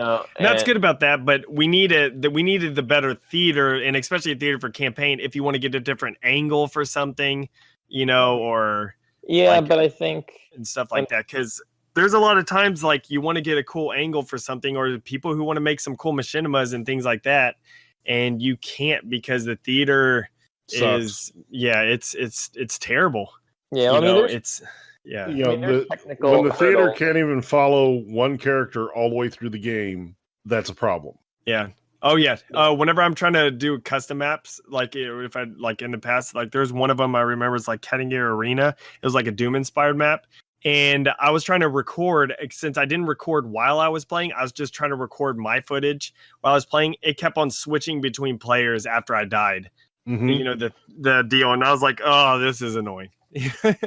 It gets super annoying. Yeah, but like I said, the people who really use that are in the people who really want to take advantage of the player are much more in the fringe now than they ever were before. Because now, it's not, theater isn't really for going in and getting that cool headshot that you got. Saying Xbox record that is the way you get stuff like that.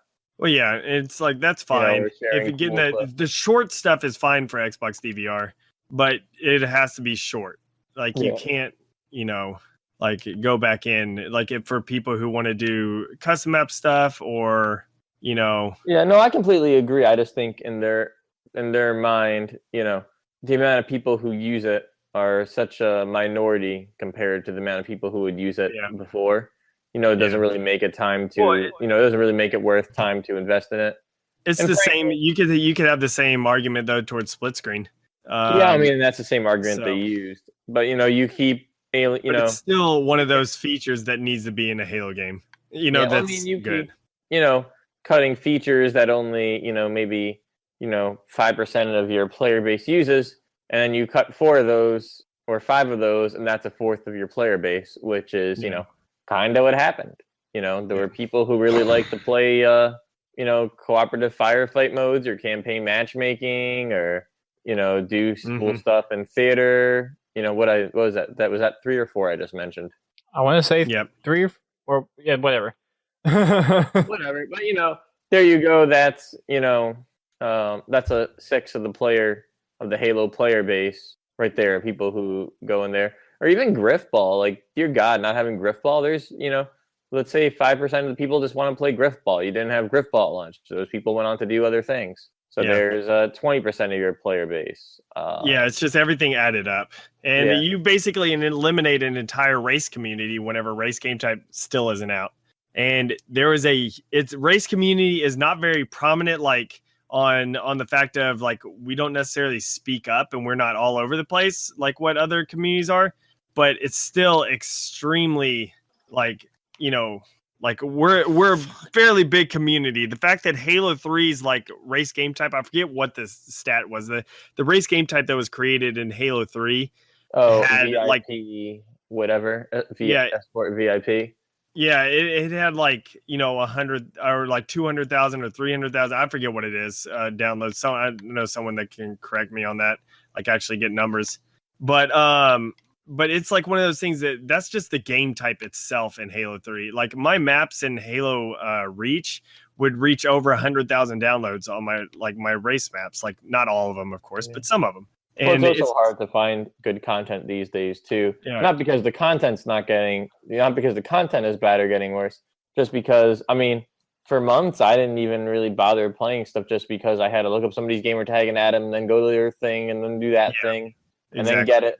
And you can't go into matchmaking and make some friends that well and be like, oh, check out this custom map. That's really cool. Yeah. There's so many little things that have broken down. But thankfully, they've added the file share. I mean, that was another huge one of those. There's a lot of stuff that got added kind of late in Halo 5, which kind of sucks. Frankly, file share. Again, that's the biggest. To me, that's the biggest fault with Halo 5. It's just things aren't out on day one whenever it should be. Yeah, I would agree. It's like that's it. Everything is like finally we get this. Finally we get this. It's like if it just came out. Oh my gosh! It's like. It would be amazing. Like the game would have been so much better. So. Yeah, I mean, I have a lot of sympathy for them because Well, yeah, it's like I understand this game to x86 and really overhauling it for the online future of the Xbox One and being able to do all sorts of updates. And doing a whole new rendering system for it and what and else? It's not. I'm not saying that there's a lot to do to make good. I know that they are working hard on stuff and everything. It's not like they're over there, just sipping mojitos and stuff the entire time, and everything. But it's like, it's one of those things where it's like, I wish Microsoft would have just pushed the game, back so they have time to be able to make everything and have it in there. But of course, Microsoft is terrible about stuff like that. Like, they should have pushed MCC. They should have pushed Halo 5, Well, also don't forget that Microsoft was going through some pretty big transitions during the development of MCC and 5. And now the company is very different. And hopefully the way the coalition handled Gears 4 is a sign for 343. Like if it's not done, I don't get it. Like you're going to make less money if you release it now with it not complete. Because they're going to get bad reviews. People are going to complain about it. Word of mouth is going to be terrible, so people won't buy it.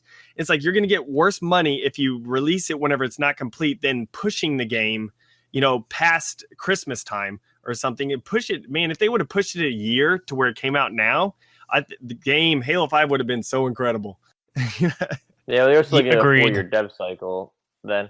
The one thing I do know is that Microsoft really does pay attention to games retention numbers. And Halo 5 has good player retention numbers, but, it's not, I don't think it's really, I don't know why they, would consider it good, considering that this time they have an update every month to keep people enticed, and the game on its own as it launched isn't enough to keep people involved and invested in it. I think basically the retention numbers, I think, stay like decent is just because stuff like Forge is releasing like some cool stuff. That's what I feel. It's artificially inflated. I feel there's a new map every month or a new game mode that makes people want to come back and give Halo 5 a try, and it gets to them, that unique user back playing Halo 5 for that month.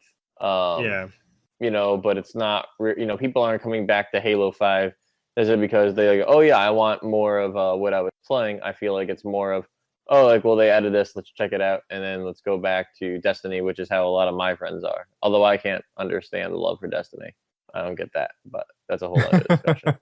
Yeah. Why are race an option in Speed Halo? I don't know.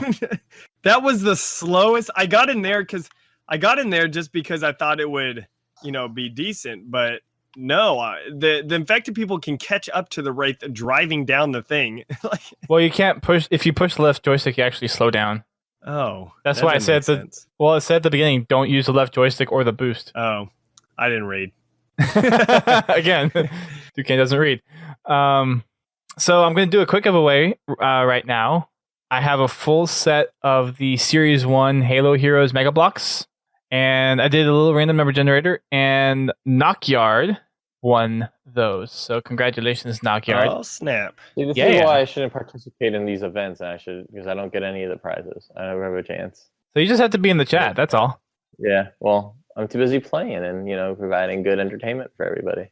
Duquesne's in the chat, and he was eligible to win. Yeah, I know. I'm just being whiny. So, yeah. Duquesne, or not Duquesne, Knockyard. Yep, nope, I won. You said Duquesne. I can give something to you if you want. There'll be some other giveaways. I have other things to give away. Hey, I already won that Scorpion tank. At the RTX deal. Remember? That was awesome. Oh yeah, that's right. The Mega I have Bloks. more Mega Blocks to give Wow, away he is too. flipping out. Wow. I have to say, Speed was my favorite game type in Halo Reach. Oh yeah, it was so much fun. Sorry, which one was that? I missed that. Speed. Speed. One, It was basically like this, except it was just warthogs, and just warthogs. It Yeah. it And got you a would lot more. accelerate a lot faster. It got a lot more out of control than this one is. This one does. Yeah. This one's lackluster. It's made by the same person too, but Halo 5 physics just kind of Yeah, they messed up it some sucks. things. Yeah, but it is what it is. But yeah, Knockyard, feel free to DM me your address, and I will get those sent off to you. And we'll have another giveaway here in a little bit. So we've talked a little bit about the content stuff, and I guess we kind of wrapped up with that last question. Although, what do you guys think of the? I'm going to open the can of worms. What do you guys think of the Rex system? Oh man. Yep, I'm opening that can of worms again. Mind, like personally, what I think is, I don't mind it for like getting emblems or getting weapon skins or something like that. Like I don't mind that. I think armor needs to be like Halo Reach, where you can use your rec points to purchase whatever armor you want. Is that a wraith that's going by? Yes, that is a wraith just flying right now. Go that fast. Yeah, what was that about this not going fast? Yeah. I spoke too soon, and I got splattered just as you said that too. Oh, we've got all of them. Oh, jeez. Yeah, so basically, I think armor needs to be set into, like how it is in Reach, where you can purchase it yourself and everything. Of course, with the new Warzone, I could see why they had some like little cards and stuff so you could spawn vehicles and everything. But I don't know. I think it would just be one of those things where I'm kind of okay if they took out the rec cards and everything. And I would actually like to see see something similar to Battlefield. How like if I don't know if any of y'all played Battlefield 1 and stuff, how they have it to where you spawn in your vehicles. Like the vehicles aren't on the map, but you basically just at the respawn menu, if a tank is shown up on there, then that's how you select your tank, like if it's there. So let's say there's 2 tanks there on the map. At the respawn menu, if the tank is showing up there, you can click on it and you spawn in it and it shows up on the map. So that way enemies can't actually take your vehicles and stuff. I'd kind of be okay with that instead of what they currently have with Rex, because I know a lot of people don't like Rex because Rex involve microtransactions, and microtransactions get into their own little thing where they cause issues a lot of times. But I don't really see the the fact that you can pay with money is the issue. I just think that it's basically a form of gambling with it, which is its own argument. But the fact that when you go into Warzone, you invest all this time to get a cool weapon and you spawn in. And Halo, by nature, especially big team battle, is like controlled chaos. You never know when something is going to come take you out. So to call in a Prophet's Bane and then to just get, spawn killed or run over by your teammate. Yeah. It's ridiculous. Yep. Yeah. I mean, as far as Rex, if people who want to get customization should be able to get their customization through, some way. And if people who want to get all the weapon stuff, like the rec weapons for Warzone, Gears kind of does that now too. Not to keep bringing it up, but you have the Horde, you have the multiplayer packs, and you have the general packs and the bounty packs. that might be Yeah. better than like, the gold and silver and whatever. Problem is with like the Rex and microtransaction here, it's with Warzone, it's kind of like pay to play, like pay to win, whatever. In Warzone, a lot of people will say it's not because it's still like you can still die with all this stuff easily. Well, it's But only not until the thing is though, I mean, people can purchase a whole bunch of stuff and be able to with Warzone though. I'm not talking about Arena and everything. And I don't know, especially whenever they started doing that month of Mythic, that's definitely pay because you could pay to get like 1 billion Normfangs, and then you could like just spend $20 and you have like 20 Normfangs to spawn in.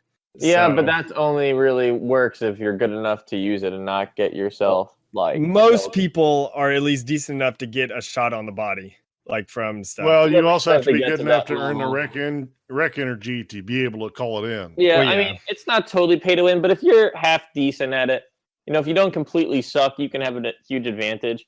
Like, Yeah. man, I remember when I played and I'm like, oh, like I get extra grenade damage, or I can run while sprinting, Especially- or now I'm even faster than everybody else when I do anything. If then you have it's like, people all right, like easy. what Or if the gunfighter mag. Unishek or someone like him, like skill wise, decided to spawn in? Yeah, I mean, decided to pay for a whole bunch of Normfangs, and then basically he's ridiculous with a sniper rifle, and he would be able to like just dominate, and stuff more than what he already can.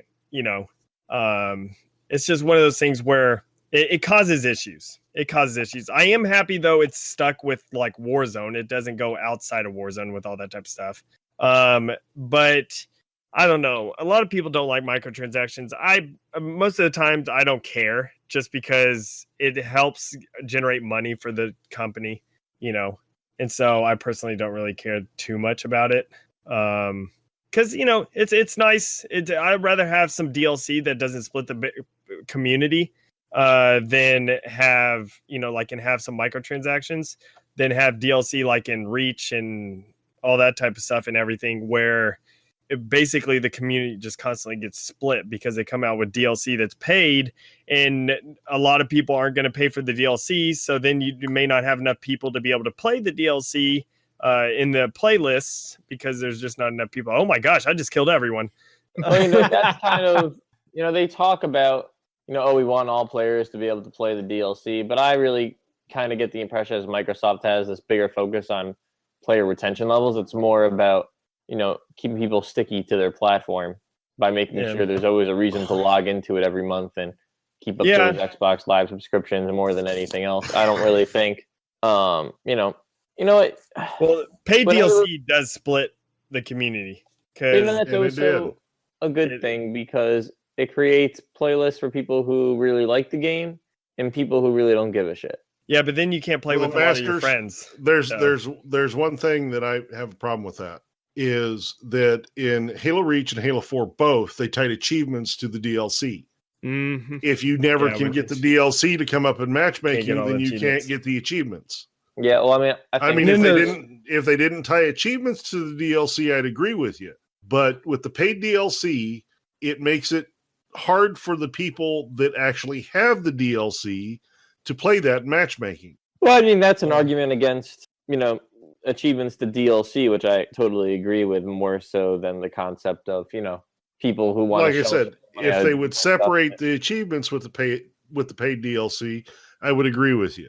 Yeah, I would still have an issue with it, just because then what if like half of your friends list, like, well, not friends list, but half of your actual friends that you play with and stuff, like what if half of them don't get the DLC? Then you can't play. Like, you can play with those people, but you can't play the new content that you just paid for if you want to play with your friends. So yeah, well, maybe there's a good in between system like Gears has. If it was free, then you don't have to worry about it. Like, then you don't have to. I personally think all DLC should be free anyways. If you're going to come out DLC, put it free. Like, look at, GTA 5, even though they have microtransactions out the wazoo. But they also made like $1 billion last year in microtransactions. It's ridiculous. But all their DLC and stuff comes out for free, and everyone's able to download it. Everyone's able to play. And actually, there's another, forget what it is. There's another game supposedly coming out that's going to have all free DLC. and stuff. I can't remember what it is. Was it Titanfall? Titanfall 2? I think they said that the DLC in Titanfall 2 is going to be free. But at least I'm pretty sure. I'm not 100%. I think it was Titanfall or something. But it's like that way everyone can play everything. You don't have to worry about, doing any like specific playlist. You can just throw the maps into the new playlist or something, and then people can play that type of stuff. And you don't have to worry about splitting people up or anything like that, or making friends to where, friends can't play with other friends that aren't buying the DLC, and stuff. So, I mean, Well, okay, I'm that's a definitely a fair fan. argument. Free DLC. But here's another question for you. Do you feel you played more of the DLC maps in stuff like Halo 3 when you went into matchmaking, or less than you do now? I feel like I played Definitely more less. DLC in 3. No, definitely less. Well, I play less matchmaking period compared to past Halo games. So I've never played my own map in BTB, Entombed. Never played it in BTB because I've only played about 3 matches of BTB and that's it. Because I basically just forge in customs. Even though I like the matchmaking, I have nothing against it and stuff like that. It's just I just play forging customs, as my like thing now. I'm not a good judge, I guess, necessarily on stuff like that because I never play matchmaking. I also feel like with the free DLC, you get burnout very easily. I've played more matchmaking for Halo 5 just because of the dailies. I mean, honestly, that's the one thing that I will try to do every day is the dailies. So, I mean, that's worked for me.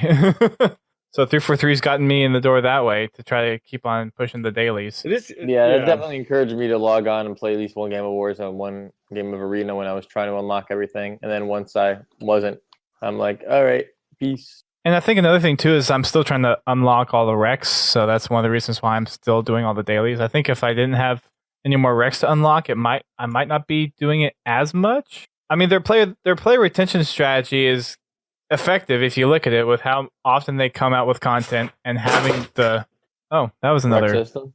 Sorry, Yeah, sorry, I had something fall. I personally also think a lot of things like as I grow up, I've noticed I just don't have as much interest in playing as much Halo as what I used to because I played it so much, over the course of like tons and tons of years. Well, I think maybe that is, but I think the other argument to that is that the game just inherently isn't as addictive as it used to be to play.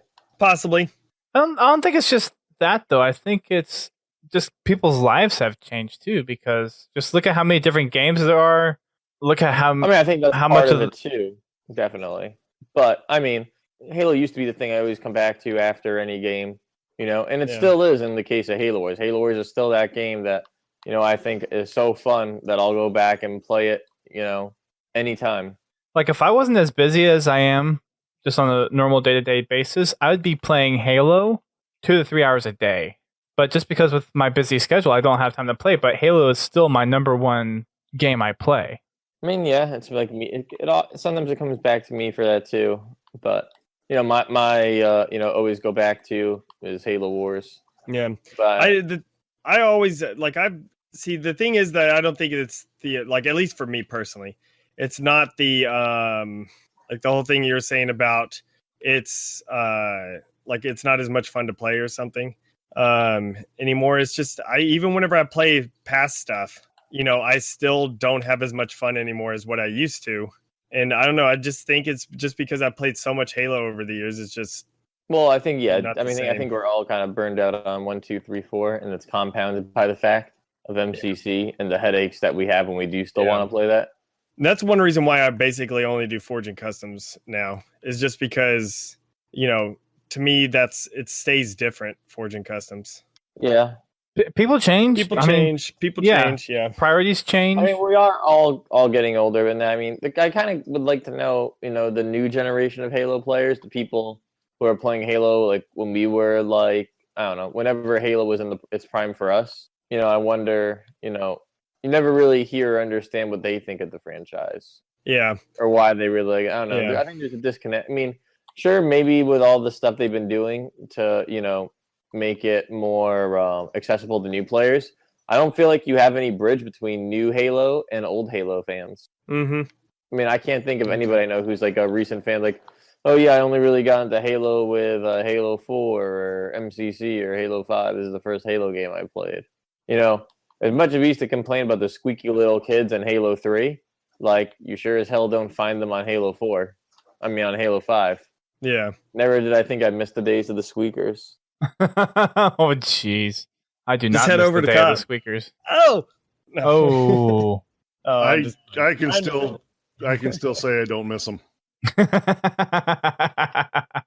Neither do I. Yeah, but I think it's mostly just times have changed. There's a lot more games now. I mean, compared to when Halo first came out and on the Xbox, look at the number of games are out, and I think that you also look at population numbers too. You have to take that into account whenever you look at population numbers. And what was it last month or something where Bravo put out a tweet saying their player base was as big as it was back in Halo 3? But I think that's also artificially inflated because they keep doing these monthly, free updates that gets people roped in. Plus, they also give the game. I got my girlfriend. Well, my girlfriend got me a Xbox One for her apartment. And we bought it, and it came with MCC and Halo 5. So, people aren't necessarily buying it and playing it because they really want Halo. They're getting, they're handing it out with systems. Yeah. Well, that's why Wii Sports is one of the biggest selling games of all time. Well, they didn't say biggest selling; they said active player base.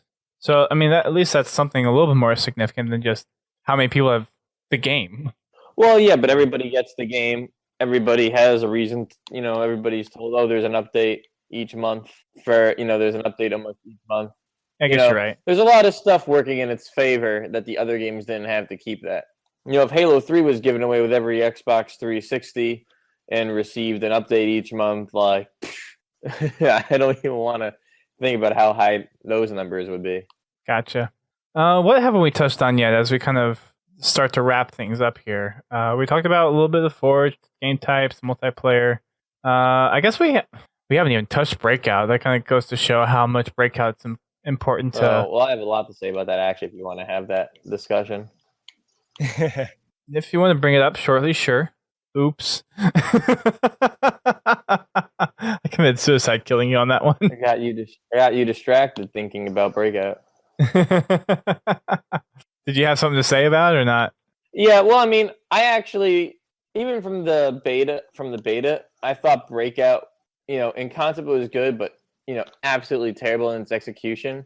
We've played Halo for, about 15, 14 years when this came out, and we've always had your health in your shields or your shields in your invisible health, and the idea that your shield gets knocked out and then you get shot in the head.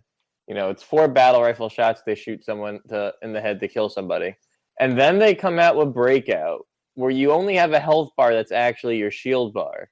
And the headshots do bonus damage on you. And, the whole, yes, SWAT, takes away your shield. But that's kind of an extra, it's taking something away that you're always used to having. And you understand how that works. You get shot in the head because you have no shield and you die. But Breakout offered a totally different health system with different kill times on every weapon, and jumping back between the two to me was really jarring, and I never wanted to play it until they did arena Breakout, with maps that were the same size with the same pace of gameplay as everything else I played, and I just thought that was so much better than what they did for Breakout. And then Arena Breakout, was that the new version? I haven't played it since the it was Breakout settings, but done on arena maps. Well, no, it wasn't Breakout settings. It was just you have 1 life for the round, but you still had your regular shields and health. Oh, was it? Okay. Yeah, so it was, the rules of Halo, but elimination rounds rather than, some weird health system. I don't know. And that I actually really liked. I was fine with Breakout just because it's something different, and I thought it was fun. It's just like how you said, it's like playing SWAT, even though SWAT is, of course different, but I'm just saying it's something different than just the typical Halo style of game. It's like playing race in Halo. It's different. It's just something fun to have and play. I would say race still, holds itself to the same rules of Halo that you're used to compared to Breakout. I don't know. Well, then you can give example. I don't know, Infection. or something? I mean, infection still holds itself to the same rules. Well, no, because you basically, the infected people don't have any shields, at least most of the time. Well, yeah, but I mean, as far as the health systems go, you understand I don't have a shield. I can get shot in the head. You get that. I don't know. It just, when you change the kill times of every weapon for one game mode, I don't know. I don't think it really worked. I thought the old Breakout worked much better than what it currently did. What does the new one currently do? Because I haven't played it. New one, I don't know. You have it's. I haven't played it, but it's just like you have. Like, I don't know. It just feels like all they did is they gave you your shields back. Yeah, like it's like typical. It's regular Slayer except for one life. One life, like. See, I like that, except they probably have you playing. But then it's not Breakout. Then you can't call it Breakout. Just call it like something else. Like, to me, Breakout was its own game mode that if you want to go into and play it, you can. If you don't like it, then you don't have to go into the playlist and play it. Well, here's the counter argument to that.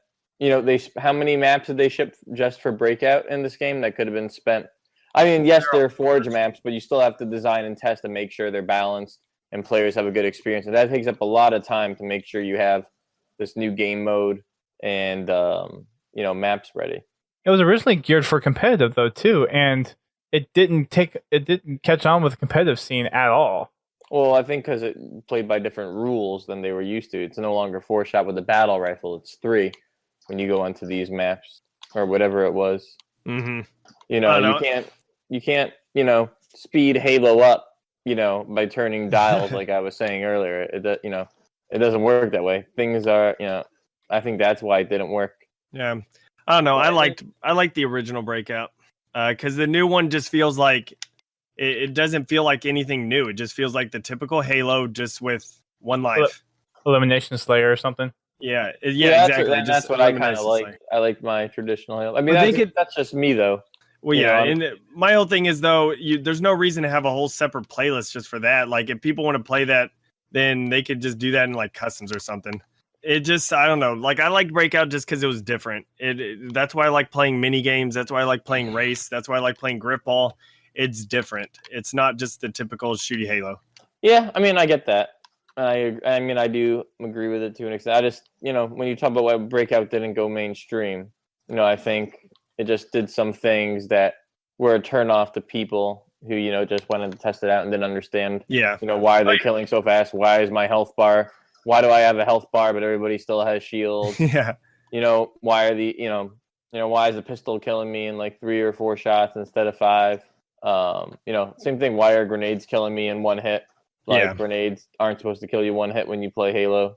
It just does a lot of different stuff, and I don't think it was really communicated clearly. And I think people who are looking for a competitive Halo arena experience aren't looking for that's fine. You like all these kind of variations of Halo, but for arena, people want something consistent, which I don't think they got with Breakout.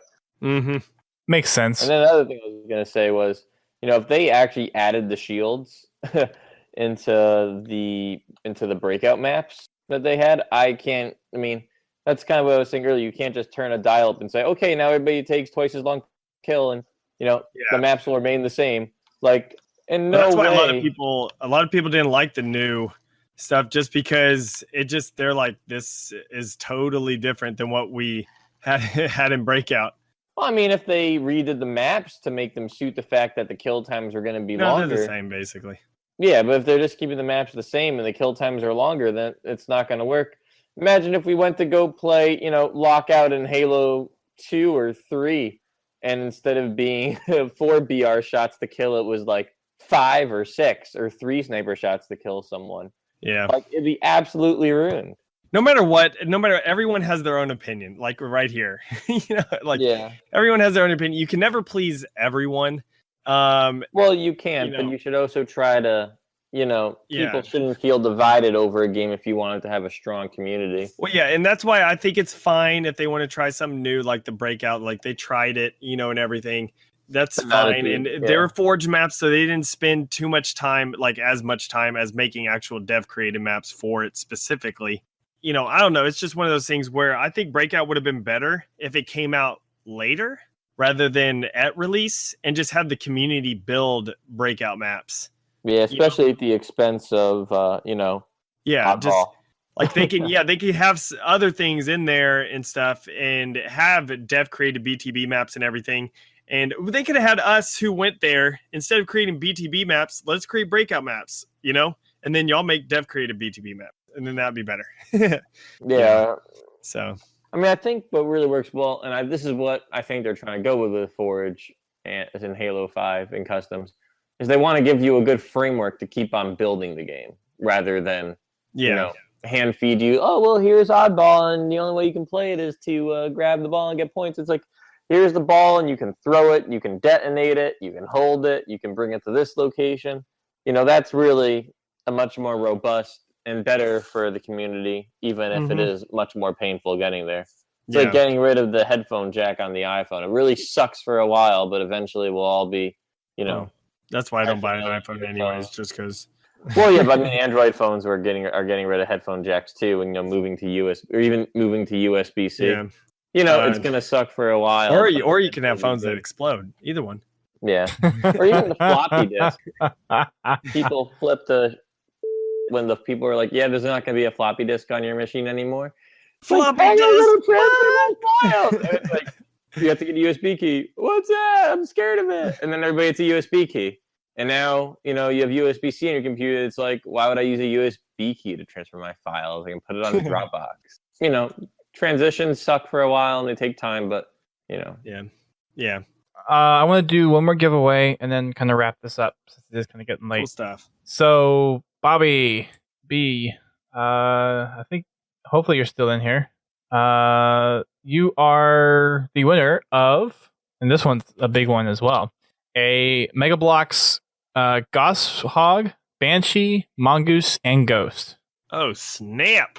Yeah, you get 4 Mega Bloks set. That's what I'm talking about. How about that? That's some good swag right there. That is some pretty decent swag right there. Yeah. So yeah, go ahead and DM me your address. I don't know if I have it from previous or not, so go ahead and do that. And then I think I'll open the floor up to any last minute or last comments on Halo 5, and then kind of wrap this little party that we have for Halo 5 up. So, anyone have anything else they want to kind of bring up as far as like just kind of fond memories with Halo 5 or other kind of big notes that you kind of think of whenever thinking of Halo 5? Race game type. Yeah, that's a big one.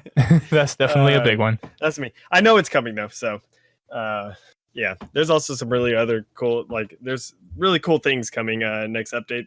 Some really sweet things. Sweet. Yeah, that'll get some population probably. Duquesne, you're such a temptress.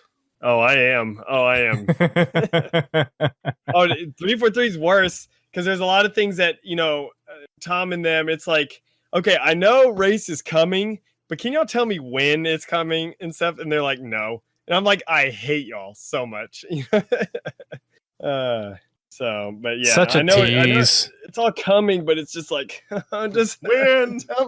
I do wish that they would communicate a little bit more. I understand there's a lot of things, that keep people from saying things like how Bravo or Unicheck or all of them, towards the community can't say certain things about stuff and everything. So they sound all shady and everything. But it's like, I wish they were allowed to say, or, they would say just more, to the community and stuff. Like, even if they weren't going to do something, or if they're going to be doing something, it's just going to be coming, and then they could say in the next update, we're going to get this, or something like that. I know. It's just one of those things. It's like, but yeah. Okay. That's my last remarks. Race game type. I'm with you on the race game type. I'm really waiting for that. And it's been said earlier already, but dev made BTB maps would be nice. Yeah. And game types, a full actual suite of game modes on release. That's kind of my other big one. And a good story. Basically, the one shining thing for Halo 5 for me is the gameplay, because honestly, for me, this is the most fun I've had playing Halo multiplayer since Halo 2. Yep. I mean, like I said in the very beginning, I think the fundamentals in this are, probably the strongest since the first game. It's just a matter of getting everything else you love about Halo in this too, and making the things that have been affected by these changes, working well, whether it be enemies, vehicles, all that. But it'll take time, and I think transitions are tough, and I think that's the big thing to take away from 5. Oh, I guess I will add on top of the whole game mechanics aspect. The other thing I really like about Halo 5 is just the fact that how they've retooled the multiplayer engine so that you can forge any forge piece into a map. Yes. That was huge. That's awesome. Going from everything is contained in the map file to everything is modular was a huge step in the right direction. Huge step, in my opinion. Yeah, they definitely did some amazing things that are wonderful for a long time coming too. It's just overall, I think the Forge people, like, they rebuilt basically Forge from the ground up, and like everything that they did, they just did such an amazing job. Yeah, agreed. So yeah, which also, that's what Tom French, he also said though that things in Halo 6 will be easier, with Forge, like with them, like on their side, just because they're going to be, messing with the engine, because the engine doesn't support water very well, and he really badly wants to get forgeable water. But of course, will Spartans be able to swim? I don't know. But confirmed. You can confirm. It's like, forgeable, like he wants forgeable water in there, but since Halo 5's engine doesn't really support it very well at all, so that's why they're really not able to do it. So the cool thing is hopefully with Halo 6, he really wants to be able to get all that stuff working in there, so that means we'll have forgeable water and stuff, and so that would be amazing. Now, of course, it's not gonna be like forgeable water, like you can place streams wherever you want, and stuff, but it's like maybe you have like a 20 by 10 square of water or rectangle of water, that you can place down on a map. I'm thinking maybe something like Minecraft. I doubt they would do flowing water like that. You don't think so? Like where Minecraft, where you put it down and then it can flow across the landscape. With I highly doubt that. I think Halo is really capable of doing, but so many changes. I do think though, I would be perfectly fine though with having different size blocks, like how you have your primitive blocks and everything in Halo 5, but having them to where they're water. Like you can have a skin or whatever on it where it's just basically water also. So that way you can have different size and shapes of water, so you can make yourself a lake, a stream, a river, whatever. You want to make a pond. Whatever your own body of water. Yeah. So that'll be sweet. Then people could legitimately remake like Beaver Creek and stuff like that. Yes. And have the underground sections not underwater. Yes. Because if you want to actually use the real water on Tidal, then all your base underground sections you can't really have, because you'll go underwater and then you'll die. Do they have Spartans can't swim apparently? What were you saying? Do they have what? Object scaling, where you can set like a percentage of how much you want to increase or decrease the size of an object? No, you can't. That's really something weird. That Tom French says that he would love to have. That's really weird, because you can do that pretty easily in Halo 1's engine. And Halo 2's engine supported that, very simply too, even more simply than Halo 1. Yeah. Or when you placed an object in the editor, you could just say, like, scale it by 10%, 20%, whatever you wanted. Well, in Halo 1, you had to kind of give each object a name and script it, if that makes sense to anybody here. Because I'm not sure if people here are familiar with HSC, but... So there's a lot of things Tom French is like, he really wants to get in there. And so that's the great thing. You can tell that team is very passionate about getting amazing stuff. So it's going to be exciting with Halo 6. Like, it's going to be really exciting, like what they do with Halo 6. I want them to fix the gravity lift so they're more like 3. With what? With regards to what aspects, though? No, just like it's a volume that you jump into. Like, I just tried jumping into one and I didn't go up and I died. Whoever killed me. I guess let's wrap up on, because we talked about the best things that we liked about Halo 5. Let's wrap up on kind of your top 1 or 3 things that you would like to see for Halo 6. Top 1 or 3 things. Since we already talked about, though, like forgeable water, naturally. All my stuff is going to be Forge stuff. Yeah, we know. I'm not going to include like things like I want everything there day one, like game types. That's just like common sense stuff, like for me. But like I'm just going to say forgeable water AI would be cool to be able to have.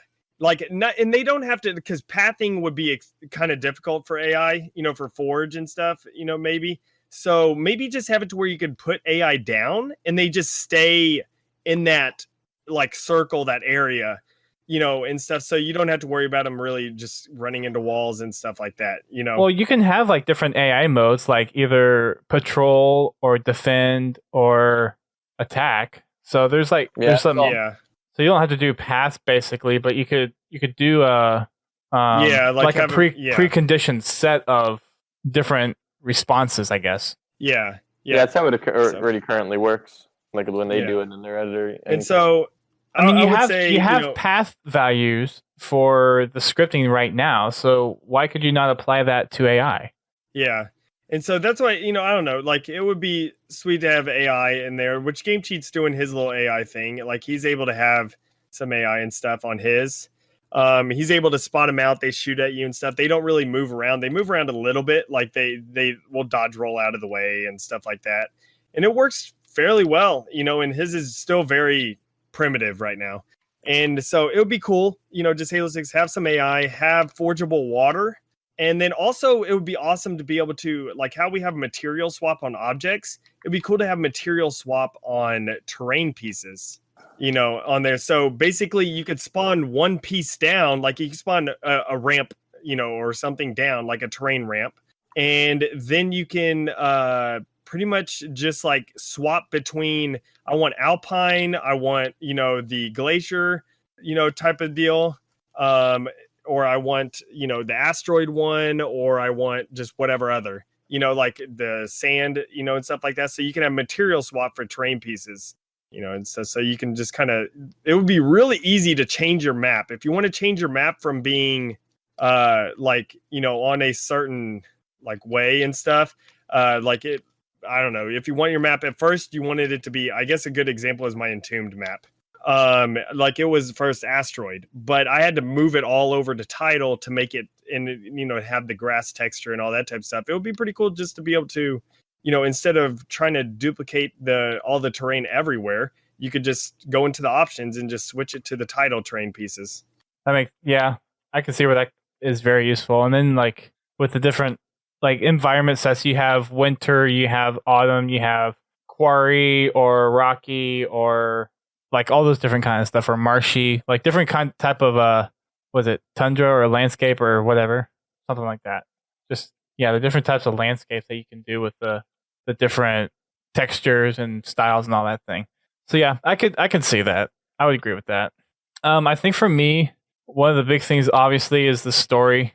I know it's kind of hard pressed to actually get that out, but as far as being able to just have a compelling story, and I know like Steve Downs is probably at a position where he's kind of getting tired of doing the Master Chief and all, so finding a new main character is probably important. But 343's campaigns so far have not been very compelling or very interesting. I'm just going to leave it at that. So I would like to see a better story, because honestly, that was one of the things that got me involved with Halo in the first place, was kind of the compelling story, especially with Halo 1 and Halo 2. To me, Halo 4 was pretty good. I like the story of Halo 4. The gameplay was meh on the campaign, but I personally liked the story of it. It made me cry. Well, it made me cry too, but I had also read the books. Oh, see, I haven't. Stop reading. And for some people, it confused them because they had no idea who the Didact was, or if they should even care. Well, the Didact problem is really the terminals for him are hidden through the game more so than, you didn't need, I didn't really need to read the books. All I had to do was watch the 10-minute, 15-minute terminals to really get him. But, that's its own issue, of how that story was implemented in the game rather than it being, he's a poor character, they didn't explain him well. Because they just explained him well in the wrong part. I think, anyone who watches the terminals, I think, can kind of agree with that. Fair enough. Yeah. Or not. It's Yeah, it's one of those points for me that it's just I think it should just it can be done a lot better. Oh yeah, definitely. But that would be my big one. I think I'm not sure if there's much else. Oh, this is more personally for me. I know there's plenty of people out there that would disagree, but get rid of the armors that make no sense. But not the Minus defender armor. Not the defender. That is the greatest armor in the game. I'm not sure what the defender armor looks like, to be honest. My armor. Well, at least the helmet is defender. But see, the helmet makes sense at least. There's some helmets out there that have no visor on it. It's like, how are you even supposed to see? Super futuristic. It's like Tony Stark. It has the I don't know. It has the little overlay inside the screen. I mean, your armor looks realistic, but there's other armor out there in the game too. Y'all know it. No, I like my Mark 6. I like my Mark 4. Those two at least for me. I definitely want mine's gonna be all really campaign. I really want a story that captivates me beginning to end and really feels it's like fully fleshed out, and every part of it has a purpose. I want levels that are really enjoyable to replay again, and that also involves, making sure all the AI is tweaked to, give me an experience that I really want to go back and revisit. And 3, I'd like it to, do something that gets people I would like a story that gets me really interested back in the franchise again. Because right now I kind of take everything that comes out very indifferently, just kind of curious to see where it goes, but no longer excited. And that's probably what kills me most about this game and MCC, is that I don't get excited for Halo anymore, which is really sad considering, this game has been in my life for 15 years, pretty much. So that's my 3. Gotcha. GT. Well, you've already hit on several of mine. Sorry to put you at the end there. Not a problem. If they're going to continue the rec system, I would like to see some more development in the rec system. Mm-hmm. There are some changes that can be made to the rec system that would make it more inviting and make it seem less pay to play. I would say, I wouldn't say pay to win, but pay to play, especially in the firefight modes. We've discussed this before. You don't really have a benefit in calling in a Norfang in firefight. Yeah. Or a rocket launcher in firefight. There are some hand weapons that are useful. Hydras can be useful. The needlers, things like that, but they're a limited use, and you really can't go through an entire round with just one weapon. Unless the rec system breaks. Yeah, unless the rec system breaks. That's which happens too often. But I really would like them to see if they're going to continue that rec system to really flesh it out. And make sure it works properly all the time, for one. And make the weapons useful in all modes. Mm-hmm. Because I would like to use some of these other weapons I've got, because I mainly play firefight. But it's really no point to use them, because you'll kill 2 or 3 enemies and then the weapon's empty and you still got 5 minutes in the round, And the earlier rounds, you can't build up a lot of rec energy real quick. Now, the later rounds, the round 4 and round 5, you build up rec pretty quick. Yeah. But by then you're also facing enemies that are that are a lot tougher. Yeah. You're getting to the point where you're really having to use those power weapons over any kind of normal weapons that you would normally have. I think the bloating of the weapons that they have, you no longer really have, weapons that are expected to perform well in every situation, in a manner of speaking. You have your tier 1, your tier 2, where they get progressively better and should be making things easier and easier. But there's no way to really carefully tune every weapon for, certain enemies and, certain encounters and play styles, or even balance out a multiplayer encounter when someone has a dying star and the other person has a battle rifle. Well, the nice thing about the multiplayer is there are counters to the weapons, and the map itself is a counter to a lot of the weapons. But when you get in a firefight, the problem is in a multiplayer match, you can get multiple kills with a single Norfang. But in firefight, if you can get 2-3 kills you're lucky with an Orfang. But you pull a vehicle, you can go on a rampage easily, especially with the vehicle modifications. Yeah, it's definitely a far cry from ODST's Firefight, which way more time with than I probably should have. Yeah, personally to me with Firefight itself, I'd rather have it more like kind of the original Firefight. And I think it would have been great to bring in kind of like the original Firefight and then have, what do you call it? The campaign revive in, Firefight. Like, but basically if you die, if your teammates don't revive you and you die, then you don't respawn until the next round. I concur.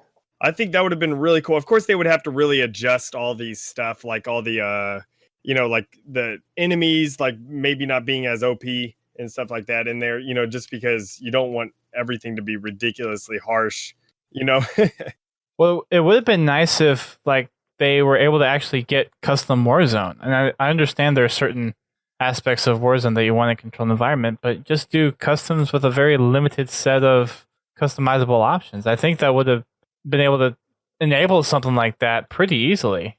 Yeah, and that's another thing that I remember. Josh Holmes did tell me. He said that whenever all their planned DLC comes out, it would be possible to be able to make all the Warzone maps forgeable. Like, basically, you can't forge, of course, AI and have all that type of stuff, but you would be able to at least forge on those canvases themselves. And it's like, well, can we get that? Like, I know it's time consuming and everything, but it's like, how awesome that would be? That would be so awesome. People have been discussing about that since day one. I mean, that would be really awesome. It'd be cool to like think about. Is it Noctis, like the city one, right? Yeah. Yeah, Battle of Noctis. So. Yeah, like wouldn't that be cool to have? Imagine Machinima on that too. Yeah, that would be so great to be able to forge on all that type of stuff. That'd be awesome. So I wish they would do that. That would be. You wouldn't think it would be too difficult, just because the map's already there. Like they already have the. You can't get out of the map basically. Well, at least normally you can't. But it's like. They already have all that stuff like set up, there, since it's already a current map. They would just have to delete like all the terminals and everything like that. Or just make the terminals. Are the terminals a forgeable object already? Well, not those type of terminals, like where you could do rec stations, like rec station terminals I'm talking about. But I mean, the design is the same as the terminals in Forge, right? Yeah, I think so. Yeah, so I think it's just a special switch interface, basically. So it's like, but everything, you would think it wouldn't be that hard. Like you could take out the, AI, and everything, like just take out all the AI, take out all that type of stuff, which deleting stuff is a lot easier than adding stuff, so like, at least you would think so, just because you don't have to, worry about as much stuff if you add things into a map rather than delete. So I don't know, like that would be nice to be able to have all the Warzone maps and everything forgeable. Well, folks, yeah, it's about that time where we need to wrap up the show. I want to thank all of our guests on that were here for the night. So Duquesne, Masters, and then DJ Blue, who left a little bit earlier. Thank you all for coming on and being part of the podcast. 1 year for Halo 5. And it's been quite a good year, I think, overall. Yeah. At least for most of us here. There's some things that we would like to see been done differently. Of course, we'll hopefully get to see some of that done a little bit better for Halo 6 and get some new implementation of things as more content updates come out for Halo 5. So we'll slowly continue to see that over time. And yeah, I think it's been a pretty great run for Halo 5. So, all right. Can I get everyone to kind of plug their stuff? I know most people listening to this podcast probably know where everyone's from, but just kind of doing a last second plug of everything, starting with Duquesne. All right. Basically, Twitter Duquesne23, and then YouTube channel is Duquesne23YT now. Yes. So yeah, Duquesne23YT. Which, of course, if you search Duquesne23 on YouTube, you'll find the new channel. I named like it's the URL is YT, but it's still named Duquesne23, and so you'll see that. Cool. All right, and Neil. All right. Well, I'm Masters, obviously. You can follow me on Twitter at Masters with an S 1337, and my YouTube is MastersZ1337. I also got a subreddit for the Halo 1 revamp that me and my team have done. and that's our Halo SPV3. And also, I guess I haven't really announced this, but I am going to be doing a video series on my YouTube soon now that I have a capture card, as I recently acquired a beta of Halo 1 right before it released on the original Xbox. So I'm going to be documenting some of the changes and showing off some of that soon too. Cool stuff. So subscribe and you can check that out. Cool. And hopefully some other cool stuff coming up too. Sweet. All right. And again, you can check us out, everybody, over on podtacular.com. And we are on Twitter, Facebook, Instagram, YouTube, Discord, and Twitch. So if you go to podtacular.com/whatever, if we have it, it'll redirect you to that social media platform or whatever app that we have. So make sure you check us out over there. We do our Thursday night podcast no longer on Thursday. This is the last Thursday one that we have scheduled. We are going to be moving them to a regular schedule of Tuesdays. So hopefully that'll help us get a little more on top of the community updates and not have to conflict with the summer season of the HCS, since they started streaming on Wednesdays and Thursdays now. So we'll be changing that up a little bit. And then we also have Godzilla T that hosts our Fraggin' Fridays, which is kind of a mix of customs, arena matchmaking, Warzone matchmaking. Depends on how many people show up and how many people are interested in doing what particular activity. So he's doing that. Lobby's choice. But, yeah, exactly. And then he also is working on Achieving Halo as well. So if you're interested in participating in that series, feel free to hit him up on Twitter or Xbox as well. And then check us out on the podcast network. We're part of a group of gaming-specific podcasts, which include Critscast, Guardian Radio, and The Learning Cliff, which are the gaming-specific podcasts. And officially affiliated, the Overwatch podcast, which I was stumbling over last week, is Podcast 76. That's a podcast that they split off from Critscast to focus specifically on Overwatch. So you can go over to I think it's podcast 76, either .net or .com, or just search for podcast 76 in your podcast feed aggregator and you'll find it. And you can head on over to thepodcast.com. That's thepodcast.com to find out more about them. And that'll wrap it up for this podcast. Thanks again for Duquesne, DJBlue PDX, and Masters1337 for coming on the show. Really appreciate it. You guys should definitely go check them out, especially Duquesne on YouTube, Masters on YouTube with his SPV3, and then DJ Blue over on Riftball Hub. So Halo 5's turned 1 year old. It's been a good 1 year so far. 1 year. First year. It's in its first year. It's in its first year. Yep. Yeah. All right. Well, until then, keep on fragging anniversaries.